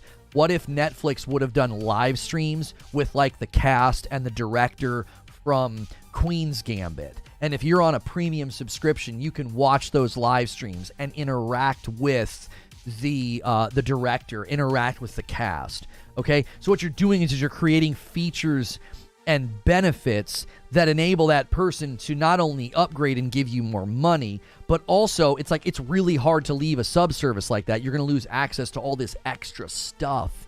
I've even talked about that with like sports and streaming of sports, having premium subscriptions. So like you could have a premium subscription to a certain team and that would let you watch like locker room interviews. You could watch the games and take part in the chat and have like emojis to celebrate like a home run or something. Like start creating tier levels of subscription that gives you more than just here's a giant catalog of stuff. Well, hopefully you can find something to watch. Everybody goes through this, decision paralysis. You look at this giant catalog and you're like, I don't know what the frick I want to watch. But when you become a fan of something, or when they have something that's like driving brand loyalty, you give me features and benefits attached to that brand loyalty, and I'm never leaving, ever. That's why I've said Game Pass should consider doing that with things like currency and live service games, a monthly allotment of like currency and Halo Infinite, things like that. So then all your different brand loyal fans, they're not necessarily loyal to Game Pass. They're loyal to these games. They might be loyal to Halo or Fortnite or Warzone. And if you give them benefits in those games that they're playing all the time, and Game Pass is providing that, screw the catalog. They don't care about your catalog of games.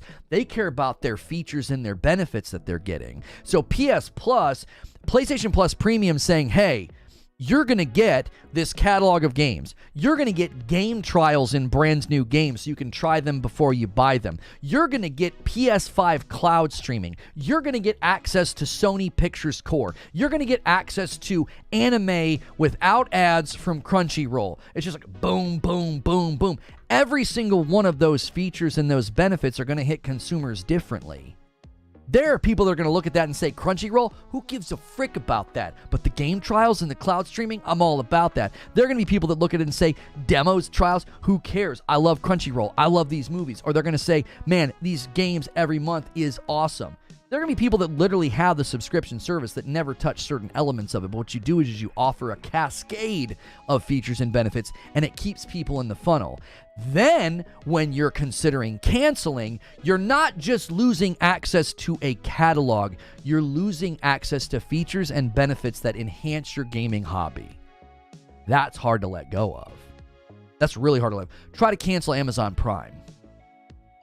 I don't really watch the shows. You want to lose that 2-day shipping? Huh? Do you? Do you see? It's a feature, it's a benefit that enhances your ability, your life, to be like, oh man, I need this book before Friday. Oh man, we got to get Billy, new socks. And they're there 2 days later. Like, you can't let go. It's like, this enhances my life. This makes what I do better. And this is where Game Pass falls woefully short as a subscription offer. It's here's games. Okay, do you have anything else other than an insane catalog that gives me paralysis? Because what do people do? Starfield's coming out. I'm going to get Game Pass and try out Starfield, and I'm going to cancel it. Well, you make it a lot harder for somebody to cancel Game Pass if they get into Starfield a week early because they're on Game Pass, as long as they buy it. So then you're fostering purchase as well. I think it's another thing Game Pass should do. If you have Game Pass and you buy a game, you get the game a week early. So you're fostering purchase within your subscription funnel, which is just, why are they not doing that? Beyond that, monthly spiffs in games, free currencies, things like that. Then, if they go to cancel Game Pass, they're not just like, yeah, well, I tried Starfield and I didn't like it. It's, I'm going to lose access to Starfield. I'm going to lose access to the ability to play games early. I'm going to lose access to these features and benefits and these perks every 30 days. It's really nice when that hits. Like Amazon giving you 2-day shipping, it's like every time you go to buy a game, it's like you can play it early. Thanks for being a member of Game Pass. Even call it that. Call it Game Pass Early Access. So then it's tethered to the brand of Game Pass. You're not just playing the game via early access. You're playing the game via early access because of Game Pass.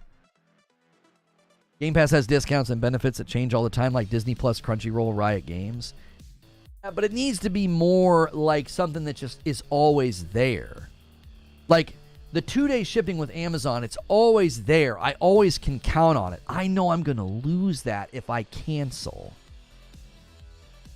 You know, there's ways to get Game Pass free every month. I'm not even talking about that. I'm talking big picture.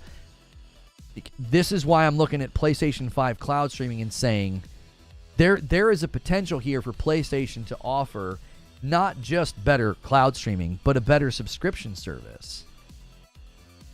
Talking about Game Pass? Yeah, I was talking about how Game Pass needs to be more about features and benefits and not just a massive catalog of games, because that makes it a lot harder to cancel. Like right now, you can just cancel when you're not using it or cancel after trying a game. It's a lot harder to cancel a subscription service if you have features and benefits. So like if I have PlayStation Plus Premium and I go to cancel, let's say it's December, it's the end of this year, I'm not just losing access to classic games, new games every month, a great back catalog of titles I may have missed, right? You know, like Horizon Zero Dawn and stuff, or Ghost of Tsushima. So I'm not just losing access to the catalog. I would no longer get to do game trials. I would no longer get to do PS5 Cloud Streaming. I would no longer get access to Sony Pictures Core, which they're just talking about adding. It's like 100 movies or something. I would no longer get access to whatever Crunchyroll anime gets added. I'm not just losing a catalog. I'm losing all these features and benefits that may enhance my gaming experience. And I've continued to say that I think that's what we need to see in the next iteration of Game Pass. I think Game Pass needs to start adding features and benefits that are endemic. They're always there. And losing those would be very painful. Instead of being like, well, I'll come back when there's a game I want to try. Like, no, if you want to grow the subscription funnel, you got to have features and benefits that are painful to let go of, not just a catalog of games. I think the catalog of games is really easy to ignore. Think about it this way. Let's say you utilize a game very effectively to get people into your sub-service. So let's just say hypothetically that like they very successfully utilized Starfield to get people into Game Pass, right? Well, the only way you're going to maintain that person, if that was the catalyst of getting them in, is you need more games like that, which is why they're focusing on cadence, one big game a quarter at quality, because you're going to think, oh, there's another game on the horizon. But I'm telling you right now, that cadence is hurting the games, right? I think that's hurting the games. You lose xCloud without Game Pass? Well, we were just talking about that a little bit ago. I actually think once the Activision deal closes, they're going to significantly update both xCloud and Game Pass.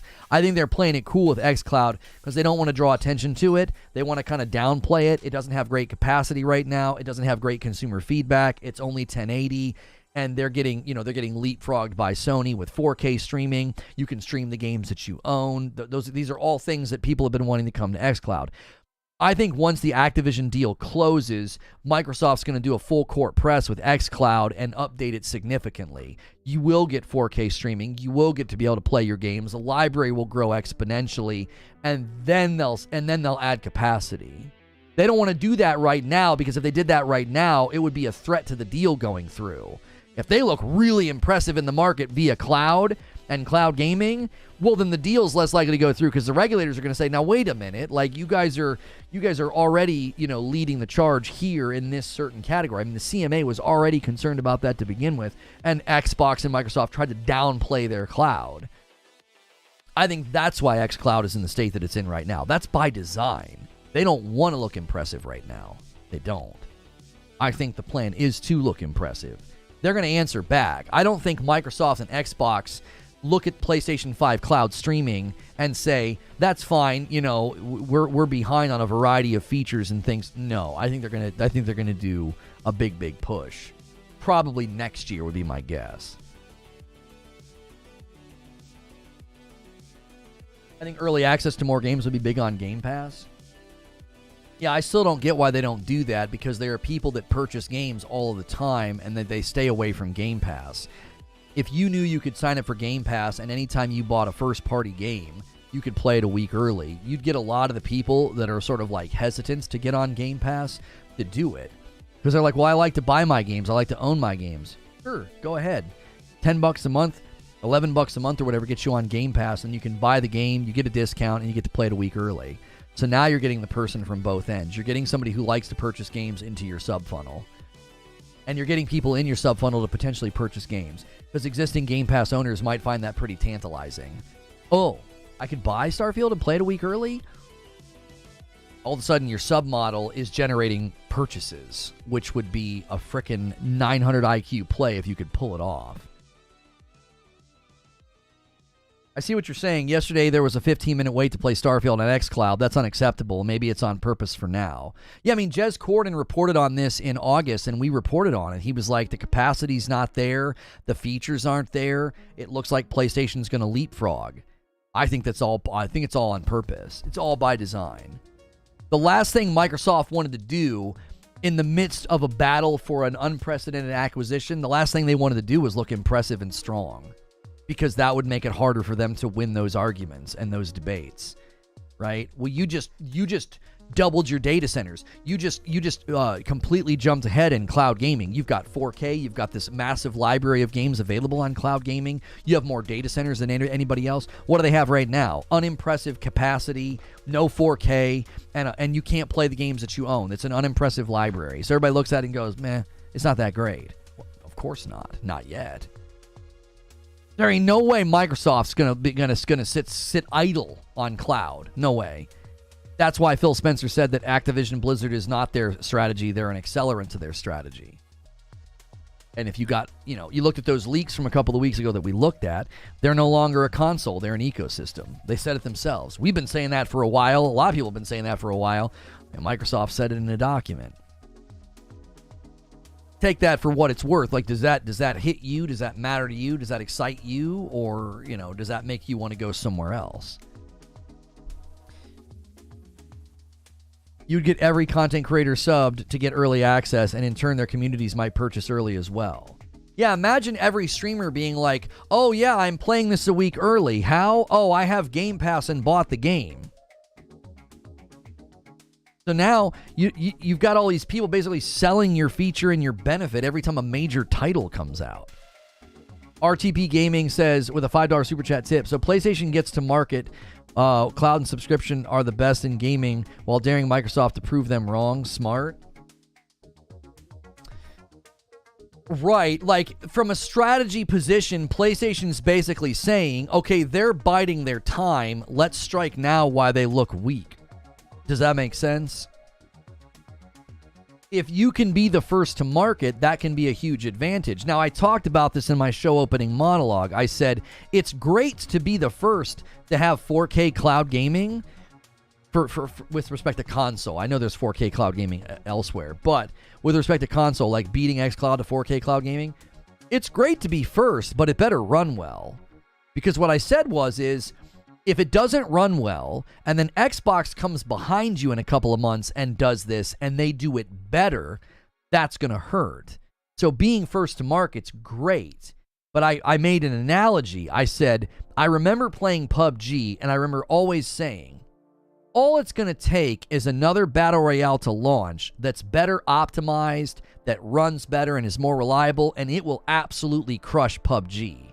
And like a prophet from the Old Testament, I called it. Fortnite comes walking out, and it runs better, it's better optimized, it's better engine, and just absolutely kicks PUBG off of the throne. And everybody thought Fortnite was a joke in the beginning. I played Fortnite for 20 minutes and I said, this game's going to take over. I said, it runs better, it's smoother, it's more reliable, it's fun, it's easy to pick up. This thing has mass appeal. I said, this game will absolutely take over and dominate. I had people clipping me, calling me an idiot.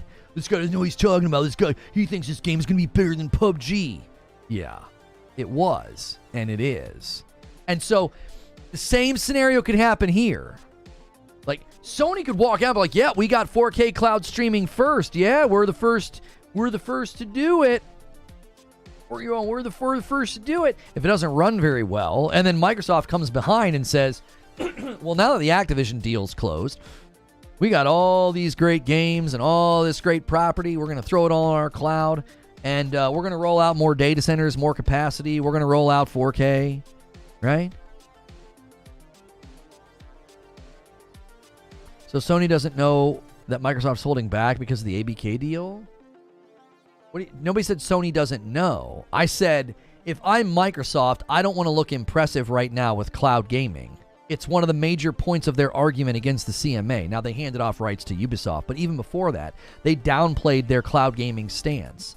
So I literally think right now Microsoft's waiting to get Activision Blizzard before they do a hard push with cloud gaming. They don't want to look impressive. They don't want to look like a leader.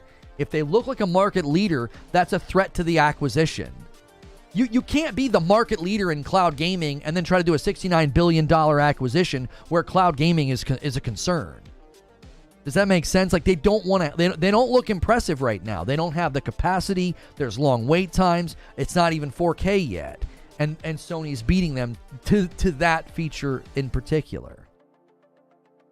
Apex came out and Fortnite said, oh no, buddy, this is my lane, and copied everything Apex did. It's true. It's true.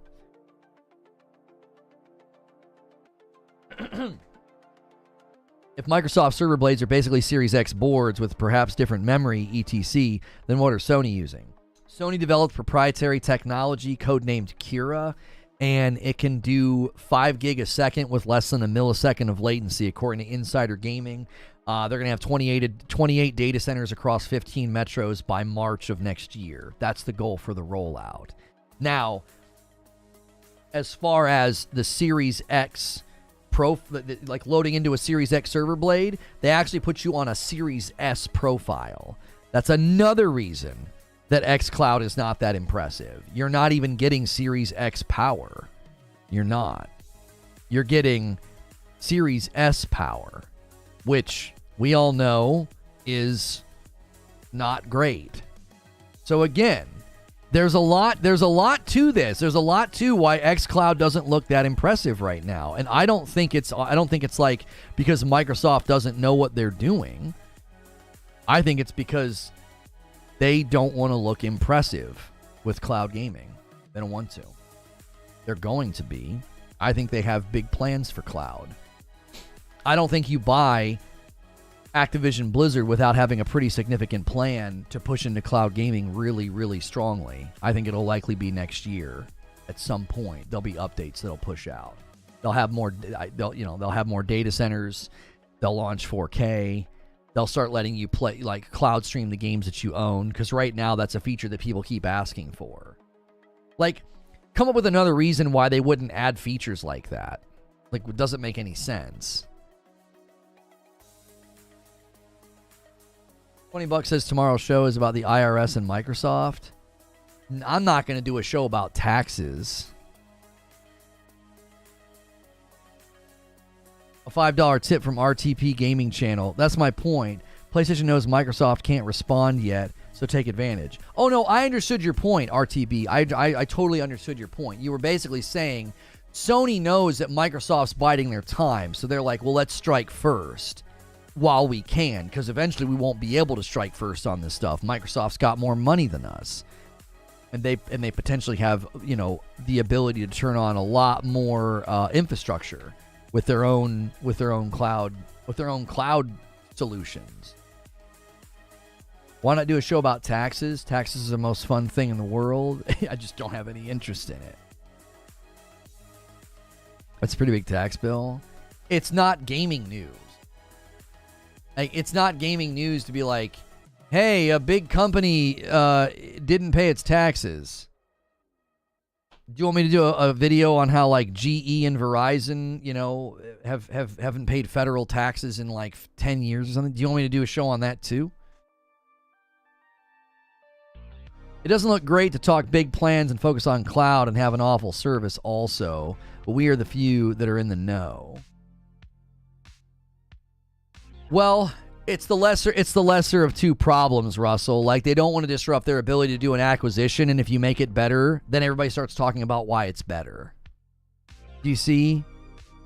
Like, it can work in their favor. If all the headlines, reviews, and believe me, they would reach out to their astroturfing outlets to be like, hey, we need everybody talking about how great xCloud is right now. And then all of a sudden, every headline, podcasts and YouTube channels that are mouthpieces for Microsoft are all out there saying xCloud is so much better. Well, that's great. That's great for you. The optics there is xCloud is worth checking out. You can always take something like that and throw money and throw marketing at it, and then everybody's talking about how it suddenly is better. And then all of a sudden you have people interested in xCloud that before were writing it off, if that makes sense. Guys, do me a favor and smash that like button. We've been going for about an hour and 40 minutes. Let's hit over 300 likes. That's super easy. We are 7 members away from hitting the member goal of every 25 I give 5 back and pay it forward as a way to, oops, I bumped the desk, as a way of saying thank you for gifting members. You don't even have to gift a member, by the way. You can do your own membership. It moves the line here. That helps us grow as a community, but it also pushes me closer to having to gift members to you guys as well. And we do have some larger goals this month, and Fright Night's the first one. If we hit 3,000 members, my wife and I'll play some scary games on the Friday nights as a way to celebrate October. Even if we don't hit the goal, we still stream on Friday nights. We'll still hang out and have some fun and play some games. And for sure, it's added to the list of Microsoft poor execution of vision this year. Yeah, I mean, I'm not going to say it looks good. It looks terrible. It looks terrible. They once again don't have a lot of wins this year, man. Like, we're going to get to the end of 2023, and the biggest victory people are going to run around with is that the Activision deal closed. Like, that's going to be it. We're going to ignore, Forza Motorsport and Redfall. We're going to ignore the fact that Starfield didn't score particularly well anywhere on Steam or the Xbox store. It did not do that well. And that was like one of their biggest titles that they're likely to have for the foreseeable future. So it doesn't look good. I will readily admit that. I don't think I've turned my Series X on for a while. My daughter said that the other day. She was like, when's the last time we turned the Xbox on? Like, we just don't, there's just no reason to. There hasn't been anything that's hit.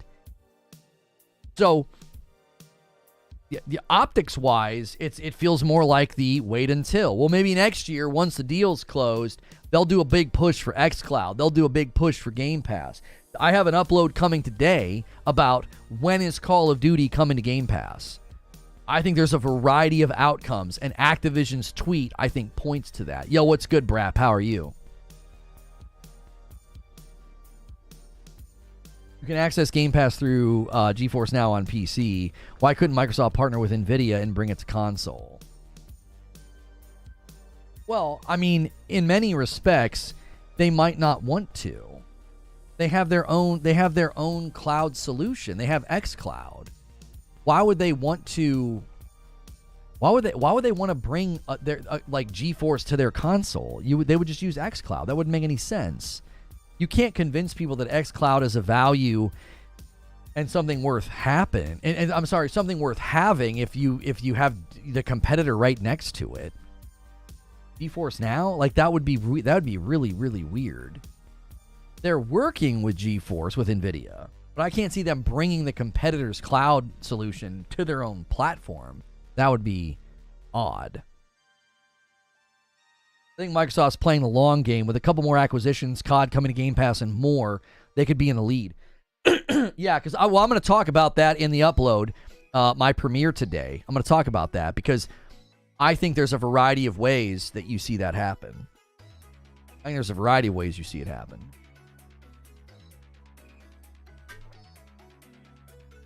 They need to push it because purchasing a console is being sold on the promise that comes with an investment. That investment, I could do a small monthly fee, but hundreds of dollars towards Microsoft is tough now.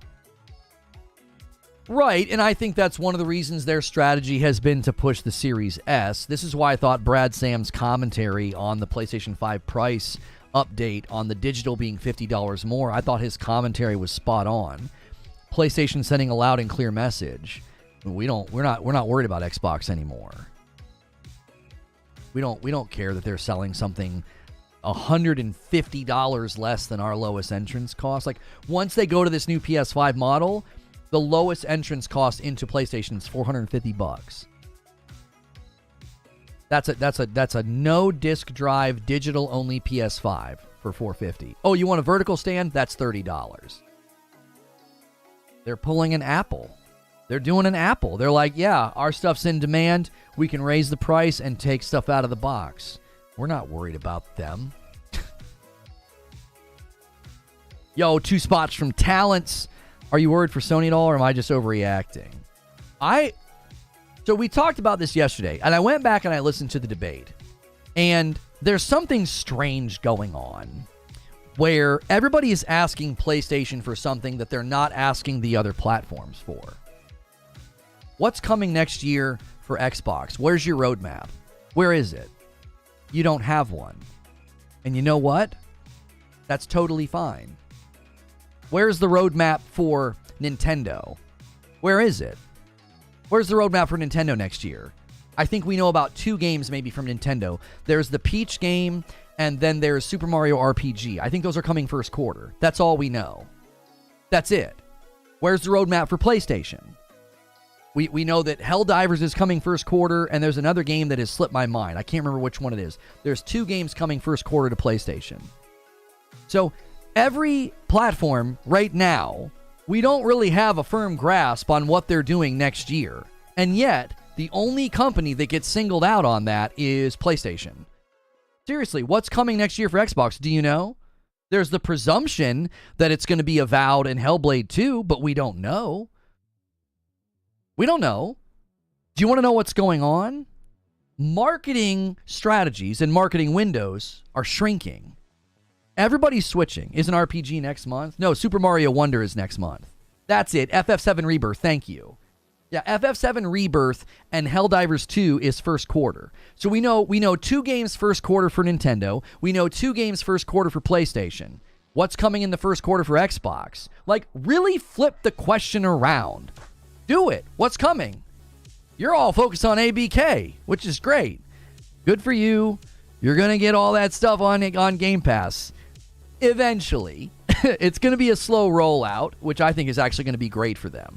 I talk about that in my upload today. I talk about how they're going to be able to leverage the ABK catalog to great effect. I think it's going to be pretty significant for Game Pass growth, actually. Because if they do it rhythmic, I'll let the video do the talking. You guys can watch the video. Yeah, Super Mario RPG, I think, is next year, isn't it? Super Mario RPG remake release.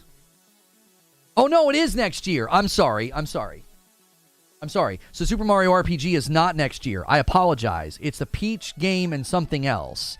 Oh, it's the Mario versus Donkey Kong game. Sorry, I got it flipped around. Mario vs. Donkey Kong release date. That's next year, is it not? February. Mario vs. Donkey Kong and Peach. I knew there were 2 games first quarter for Nintendo. I just got them mixed up. I'm sorry about that. This is easy to answer. PlayStation is defined by their AAA blockbuster games. So when there's nothing in the pipeline, it looks scary. The last AAA from Sony was what? God of War? The last AAA from Sony would have been Burning Shores DLC, which was phenomenal and highly praised. You also have to consider that their AAAs don't just arrive in the big blockbusters anymore. They did a AAA PSVR 2 game with Call of the Mountain. And then they did fill in a gap with Final Fantasy 16. Final Fantasy 16 did very well for them. And now Spider-Man's coming. So I get where you're coming from, but at the same time, it hasn't affected them at all. If you're Sony, are you panicking when revenue's going up every month? When distribution of hardware is going up every month? Did you ever consider this, Doc? That maybe the saturation of the console is one of the reasons why they're taking their time with their big AAA titles. Why? Because every single time they do a restock of the PS5, all their big first-party titles have a huge surge of sales. So do they want to just shove AAA out after AAA out, or can they be like, well, we just hit 40 million. We're going to sell 25 million alone this year. We're on pace to, by March of 2024, surpass the PlayStation 4, and we can take our time. If the revenue's going up, where's the panic? Why would they be panicking if the revenue's going up? They're a company beholden to their shareholders. They're honoring fiduciary duty. Earnings are up, revenue's up, everything's up. Now, operating costs are different because of the Bungie acquisition. You can look at that number and be like, oh no. But if you look at their revenue and their profit, month to month, year over year, their market, like in my Jim Ryan retiring video, I walked through every fiscal year under this man, and it was up, up, up, up, which is remarkable in light of what happened in 2020. This guy's going out on a high note. People are like, well, it's worrying because he's leaving. Really?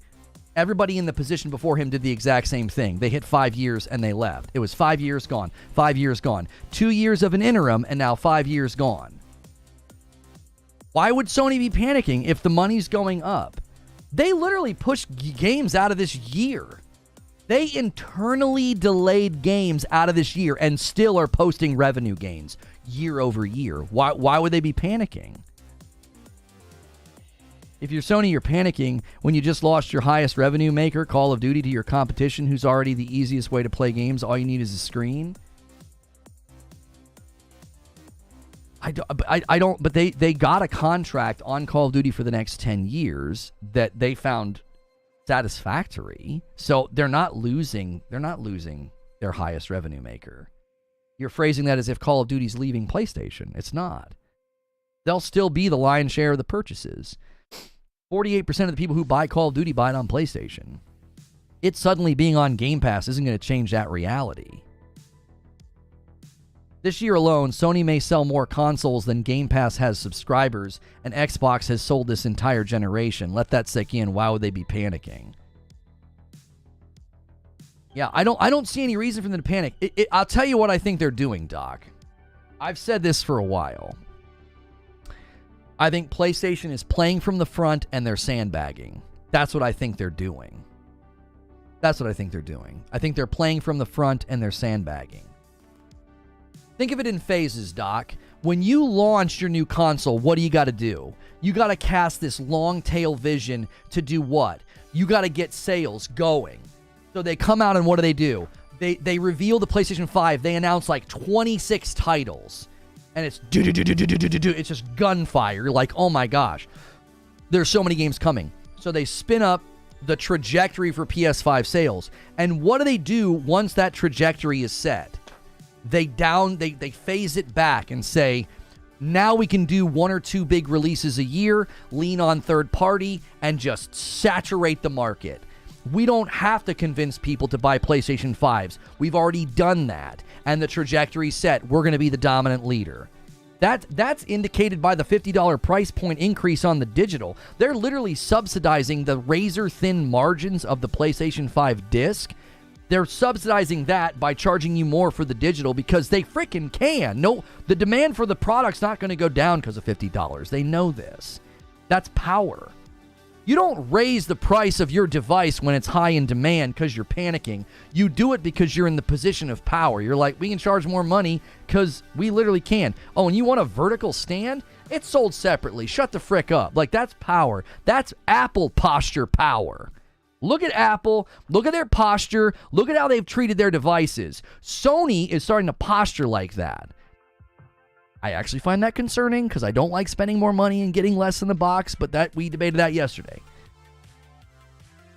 Xbox's roadmap, Hellblade 2, Avowed, Stalker 2, Towerborn, 33 Immortals replaced. They've not outlined that roadmap anywhere. Hellblade 2 and Avowed and Stalker 2 All three is presumption. They've said nothing about those games coming next year in a definitive way. That's all presumption. We have no idea. They have not walked out and given you a roadmap, holding PlayStation to the standard of like, where's the roadmap? We don't have a roadmap from Xbox either. We don't have a roadmap from Nintendo. All we know is 2 PlayStation titles are coming in the first quarter, Final Fantasy VII Rebirth and Helldivers 2. We know 2 games are coming to Nintendo in the first quarter, the Peach game and Mario vs. Donkey Kong. What are the 2 games coming first quarter for Xbox? Do you know? So it's weird that you're holding PlayStation to a standard that they seemingly have honored to some degree. You know of 2 games coming in the first quarter for both Nintendo and PlayStation. What are the 2 Xbox games coming in the first quarter? What are they? It's interesting that you're holding them to a standard that Xbox isn't even doing. It's just bizarre to me. Everybody looks at PlayStation and is like, they're not saying anything. You should be worried. We don't know what's coming. What's coming from Xbox next year? You don't know. I don't know. They tried that when they said, here are the games coming out over the next 12 months. How did that roadmap work out for Xbox? How did it work out? 12 of the games didn't make it. Most of the games were third party. So, like, this insistence of a roadmap from PlayStation and this like, oh man, I don't know, man, PlayStation's being pretty quiet. We don't know what's coming. We don't know when their first-party games are coming. You could say the exact same thing for Nintendo and Microsoft. We don't know when their first-party games are coming, except for the 2 in the first quarter for Nintendo, which Final Fantasy VII Rebirth and Helldivers 2 is coming in the first quarter as well. So we know they have 2 games planned for first quarter of 2024, just like Nintendo. The other thing you have to consider is when you're the dominant leader with hardware saturation, you can lean on third party. You can lean on third party. Easy. Go to PlayStation's YouTube channel. What do you see there? You see a lot of trailers for third-party games. Why? When you got 40 million consoles in circulation, that's a lot of customers to market to say, hey, buy this game. Did you know that Apple makes more money annually than Xbox, Nintendo, and PlayStation combined? Do you want to know how they do that? With a 30% pull off of every game sold. So, do you ever wonder why PlayStation leans on third party? Because third party makes the world work. Third party is what moves all the revenue. Everybody wants to make fun of Sony for that reality. Where do you think Microsoft gets all their money? Where do you think Microsoft gets all the games put on Game Pass? You think they're first-party games? You think that like 90% of the Game Pass catalog is not first party? Why? Because third party makes the world run. It always has. Probably always will. They're different standards, though. We know this. McDonald's and Chili's are held to different standards. It's interesting, Doc, that the people trying to hold PlayStation to a different standard are on the other side. That's what I find interesting. I have every console, and I don't feel the need to hold PlayStation to some extra standard that I don't hold Nintendo or Xbox to. What's interesting, though, is that if I try to hold them to a standard, Xbox is the one that always falls below. If I look at Nintendo this year, PlayStation this year, and Xbox this year, it's really clear who didn't do as good of a job. It's crystal clear to me. Crystal clear. PlayStation gave me a brand new piece of technology in the PSVR 2. First console to VR in the market. They gave me a stellar first-party DLC. They gave me a first-party VR game. They gave me a fantastic second-party game in Final Fantasy 16, and Spider-Man 2's on the horizon. That's pretty nice. And then I look at Nintendo, and Nintendo's giving me The Legend of Zelda Tears of the Kingdom, Super Mario Bros. Wonder, and Super Mario RPG Remake. Boom. Nice. 2 big first parties in a remake. Let's go. That's a solid year from Nintendo. Then I go to Xbox.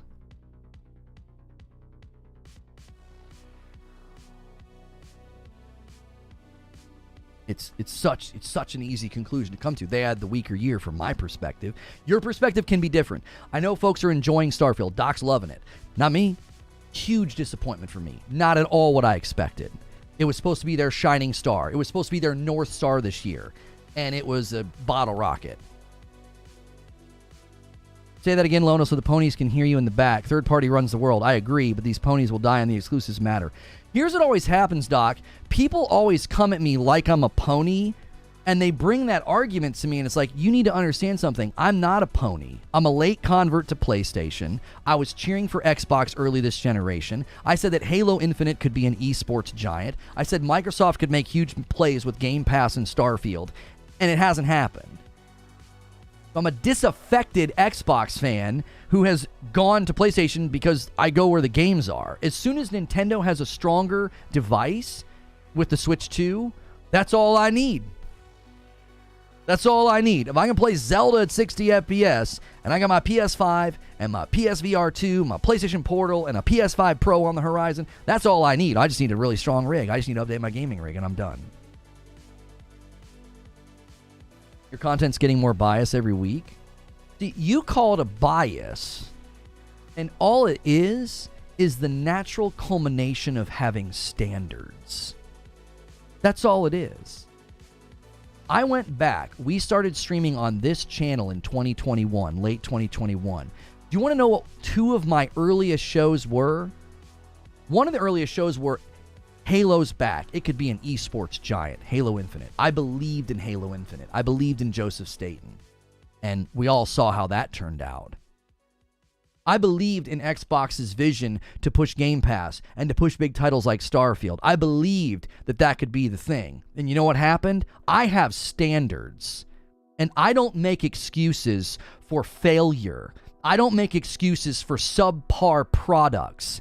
And so I naturally drifted away from Xbox's platform. So I don't have a bias. I have standards that I clung to the last 3 years. So instead of spending 2021 making excuses, instead of spending 2022 saying wait until, no, I just went where the games were. And everybody comes to me and they're like, well, PlayStation fanboys and ponies have always championed the exclusives. Not me. I mean, that's what got me to buy a PlayStation, Spider-Man and God of War. But look at the revenue.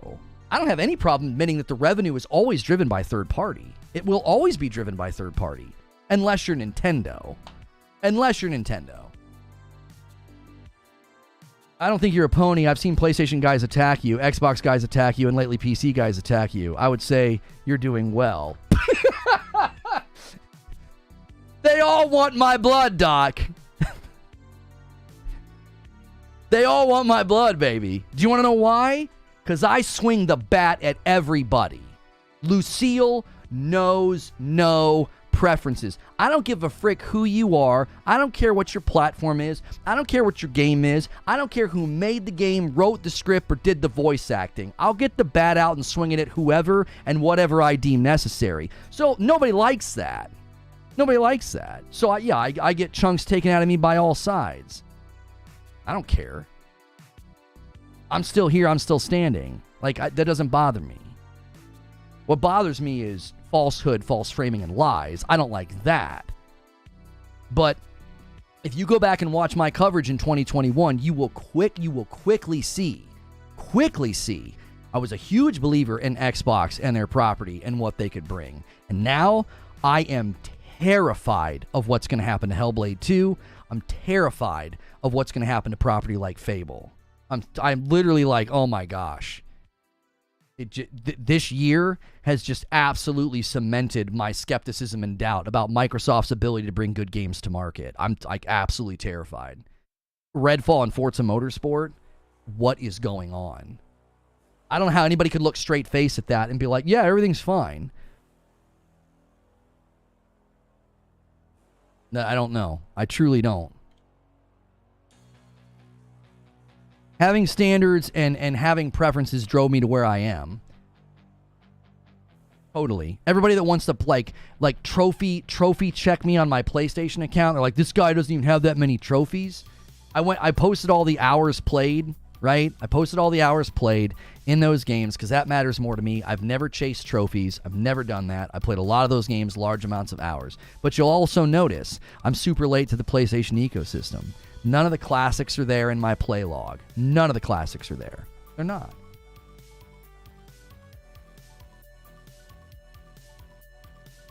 That's not true. You make broad generalizations about Xbox players based on a few bad takes you heard. It's BS. No, I think you internalize criticism about the PlayStation platform and claim that I'm making broad claims and generalizations about Xbox players. You also made your YouTube account this summer, so you're just some person on an alt that likely got banned, and you're in here running a false narrative about me.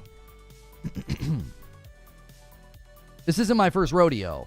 I've never done that. What happens is people who love Xbox internalize my criticism of Xbox. They internalize my criticism of Xbox, and they think it's about them. And it's not about them. It's about my dissatisfaction with the platform's direction and what they're doing. I've never singled out Xbox players. Now, if I talk about preference differences and I talk about dollar menu gaming and I talk about why I think that's bad and why I think fostering an ecosystem of people who don't buy games is bad, or I criticize the Series S, you internalize that as like some kind of a problem. Or some kind of criticism of you. Just because you fully integrated with the brand, because your identity needs something to latch onto, doesn't mean when I criticize Xbox or the Series S that I'm criticizing you. You've just fully integrated with the brand, so anything I say about it, you feel like it's about you. A hit dog barks. By the way, we need 7 more gifted members before we go to our Xbox on Game Pass premiere. Let's quickly slam that out. I'll owe you guys 5 members. We haven't missed this goal since November of last year. Let's quickly do that. We got like 6 minutes. I have not talked about the, hang on, I want to get us in Modern Warfare 3. Is there even a Modern Warfare 3? There it is. We haven't missed it yet, so quickly let's slam that out. A couple of singles will do us here very, very quickly, and then I'll gift 5 in the premiere. Then why do you say all you Xbox guys say this all the time? I think I'm going to drop it, Lono. Javier, what are you going to do? Okay, listen to me, Java. You just proved my point. You just proved my point when I say all these Xbox guys say this. Guess what? If you don't say that, I'm not talking about you. If you don't say that, I'm not talking about you, brother. There are a bunch of Xbox guys and Twitter accounts and podcasts that say all sorts of nonsense about me and Xbox and PlayStation. Gifted member, thank you so much for taking us to 19. Happens all the time. If that's not you, then ignore what I'm saying. What am I supposed to do when I consistently hear talking points and narrative points from people who are Xbox fans? Am I supposed to never reference those things? Should I never reference them? Like, again, you're internalizing it and making it about you. And I'm not, that's not ever my goal when I make those statements. It's never the goal. I never say, all of the Xbox fans think this. I don't talk like that. I'm like, man, these Xbox guys are out here saying this. Do you know what I've also said? I'll say, these pro-Sony guys on Twitter are saying this stuff. That doesn't mean every single pro-Sony guy on Twitter is saying that. I've called out false framing on the Sony guys. I did that with the Red Dragon. I did that with the Red Dragon on the Starfield embargo. He was running with this narrative of like, the embargo drops a mere hours before the release date of Starfield. I'm like, that's such false framing. That's not true. I said, you PlayStation guys are out here running with this narrative and it's not true. That doesn't mean all PlayStation guys are saying that. It's a generic summary statement.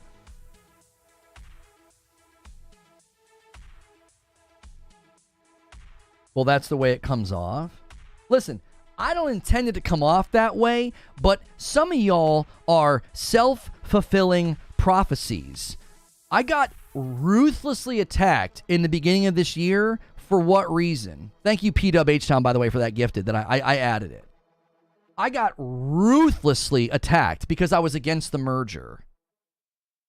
What do you think happens when you constantly attack, berate, mislabel, slander, false frame, and misrepresent somebody? What are they going to do? What are they going to do? They're going to get defensive.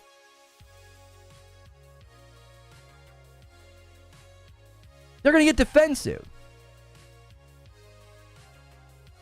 So your interpretation of me firing back or defending myself or being like, these Xbox guys, these Xbox podcasts out here are saying this stuff. I'm not trying to smear and broad brush, be like, oh, Xbox fans think this. It's like, no.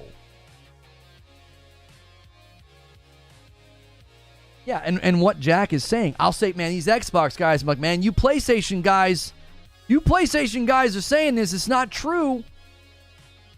I do it to both sides. There were numerous times when people were accusing Phil Spencer of lying that I was like, he didn't lie. And I came to his defense. I was like, he's not a liar. Now, I took issue when he said there was no hardware issue with the Series S, and he kind of threw Baldur's Gate 3 developers Larian under the bus. I didn't appreciate that. I felt like that was extremely dishonest, the way he handled that interview with IGN, and it bit him in the butt the next day when Larian's like, we've come to an agreement. We're gonna drop parity on the Series S. As a PS5 and PC guy, this doesn't bother me. I start to get bent when Lono starts dogging my massive investment hobby building PCs. Everyone gets slapped a little bit because we're all ridiculous.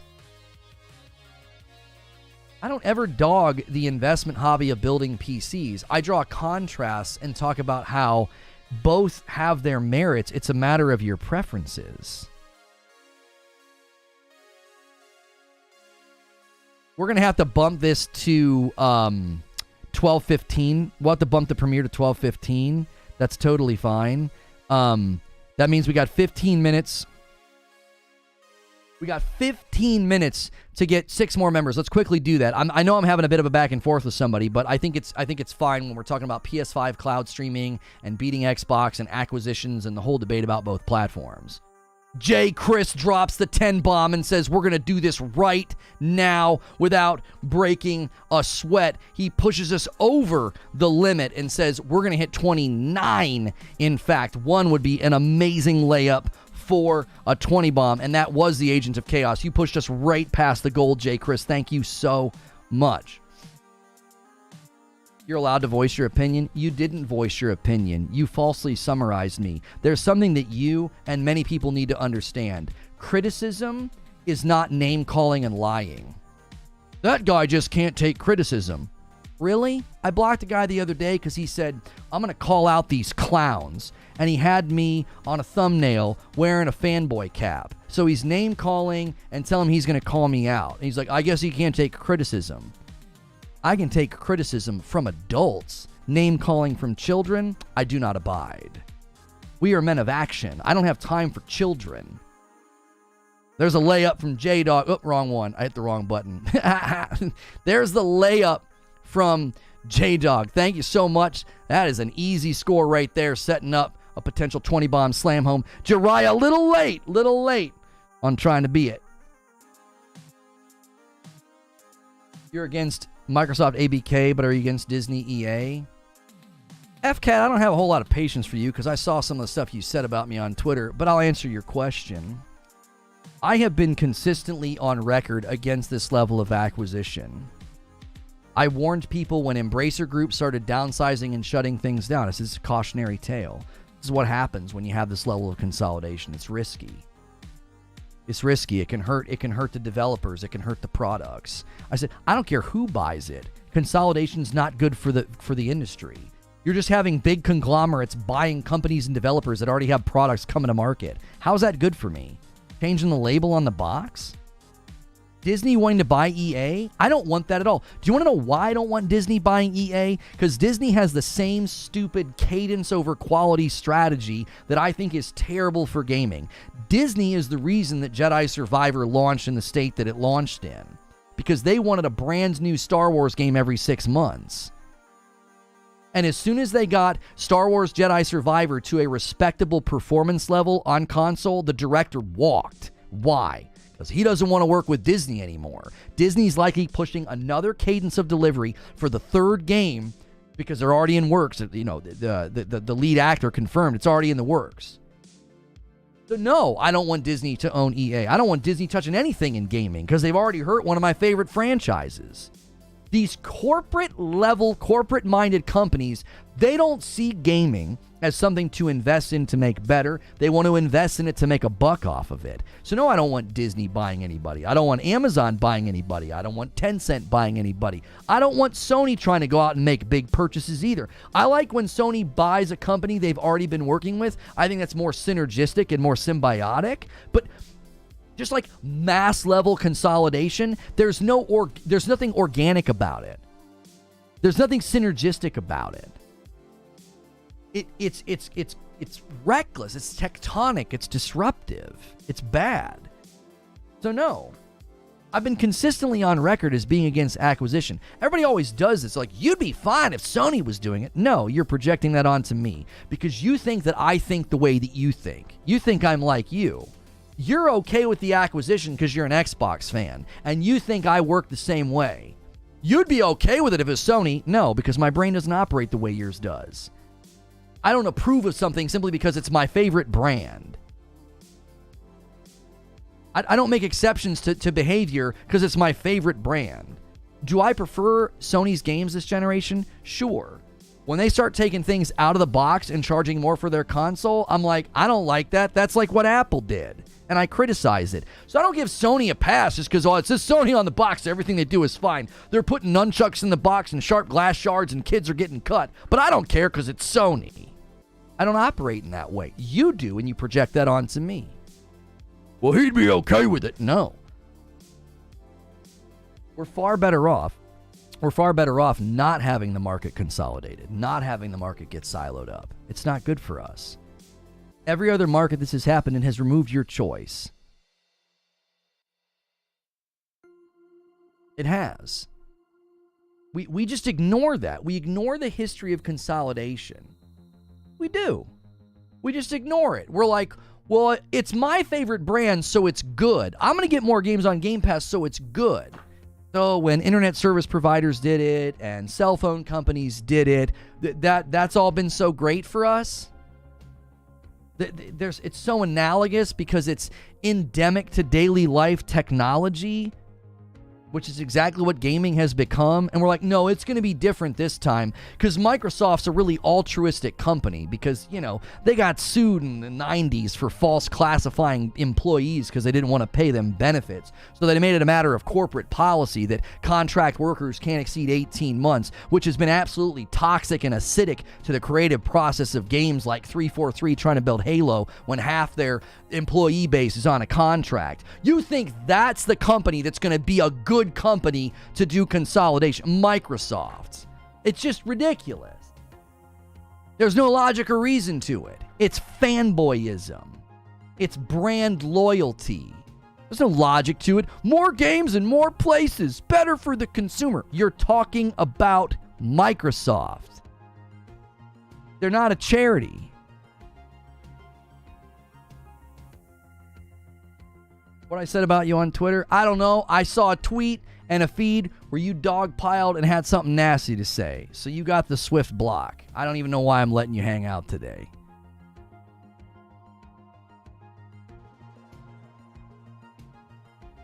Can we talk about the bad PlayStation has done also? What? I've had people do this to me on my Twitter feed where, like, I'll point something out that Xbox is doing that I don't like, and they're like, yeah, well, why don't you mention PlayStation? Do you do that when you criticize a company? Like, if your internet company does something and you criticize them and you complain, do you, like, make sure to go write a thesis on every other internet company out there and make sure and complain equally about all of the other internet companies out there so that way, you're measured and you're fair? No, you're just ticked off that the internet company did something that you don't like. Sony's not trying to buy a publisher for $70 billion.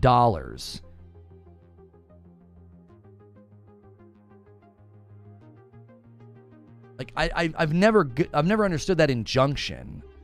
Like, somebody brings up consolidation. FCAT asked me, what do you think about Disney EA? So I go on like a 10-minute rant about consolidation and why it's bad and why I've been so against it and why I don't want any companies doing it. I list Tencent and Embracer Group and Amazon and Google, and I reference internet service providers and cell phones. And you know what I get? Yeah, but why would you not say anything about Sony and what Sony has done?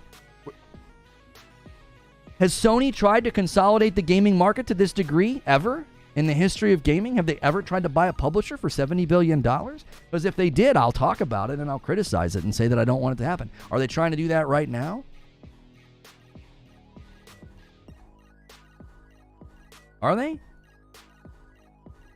I don't think they are.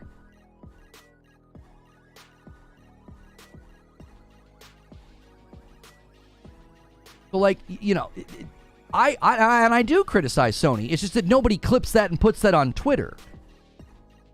Nobody clips me being critical of Sony. I was critical of Sony and argued with people for an hour yesterday.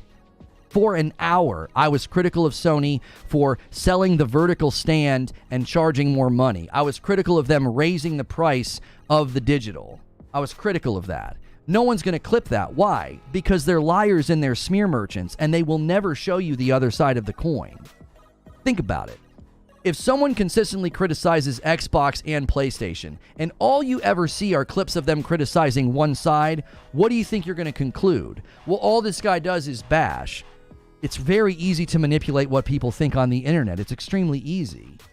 You yank 17 seconds here, 30 seconds there, 45 seconds there, false frame it, lie to people in the description. Some salt shaker with no originality and no ability to create their own content throws it in a video, makes fun of the person, and then what do you conclude? Yep, that person's a douchebag hater. And you've been sold a bill of goods. You've been lied to by willful smear merchants and liars. That's their business. That's what they do. They sell you lies. They make money by being dishonest. I have no respect for them at all.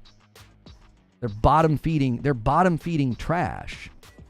And they hurt people. They hurt their people's reputation. They hurt their mental health. They hurt the people's ability to earn money and get attacked every day. They do that while making money. I don't have any respect for that. It's extremely easy to manipulate you into thinking something about another person when you're incredibly busy and you see a few seconds out of a 2-hour stream. I absolutely went in on Sony yesterday, was extremely critical of what they were doing, did not like the price raise, did not like the fact that it went up 50, did not like the fact that they're selling the vertical stand separately, didn't like any of that, criticized it. And what'd you probably see from yesterday's stream? What? A 15 to 20 minute debate with some guys that came in and baited me and said dumb stuff about Sony.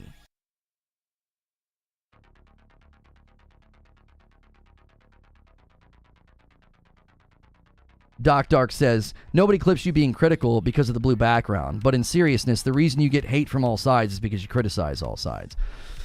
Well, I appreciate that. I think that's a fair and mature assessment, Doc, because I have gotten criticized from all sides. I have gotten attacked from all sides. And I guess that means I guess I'm doing something right. And the hate doesn't bother me, and I don't care about it. But when you bring it in here and you start saying stuff like Jabba the Hutt was saying, it's like, come on, bro. What you're saying is simply not true. You're saying things about me that are false. That's not an opinion. Like, if I tell you that you are a drug dealer, that's not an opinion. That's a statement about you. I'm making a false statement about you. If I'm, yeah, you're a drug dealer. You're like, no, I'm not. Look, bro, I'm just sharing my opinion. If you can't take criticism, then, don't be out here on the internet. It's like, that's not an opinion. I'm making a false claim about you. People don't understand the difference. That guy's just an Xbox hater. He's just a Sony pony. That's not an opinion. That's a definitive statement about me as a person. And they think it's criticism. Because when you're intellectually bankrupt, you think insulting, smearing, and lying about somebody is criticism.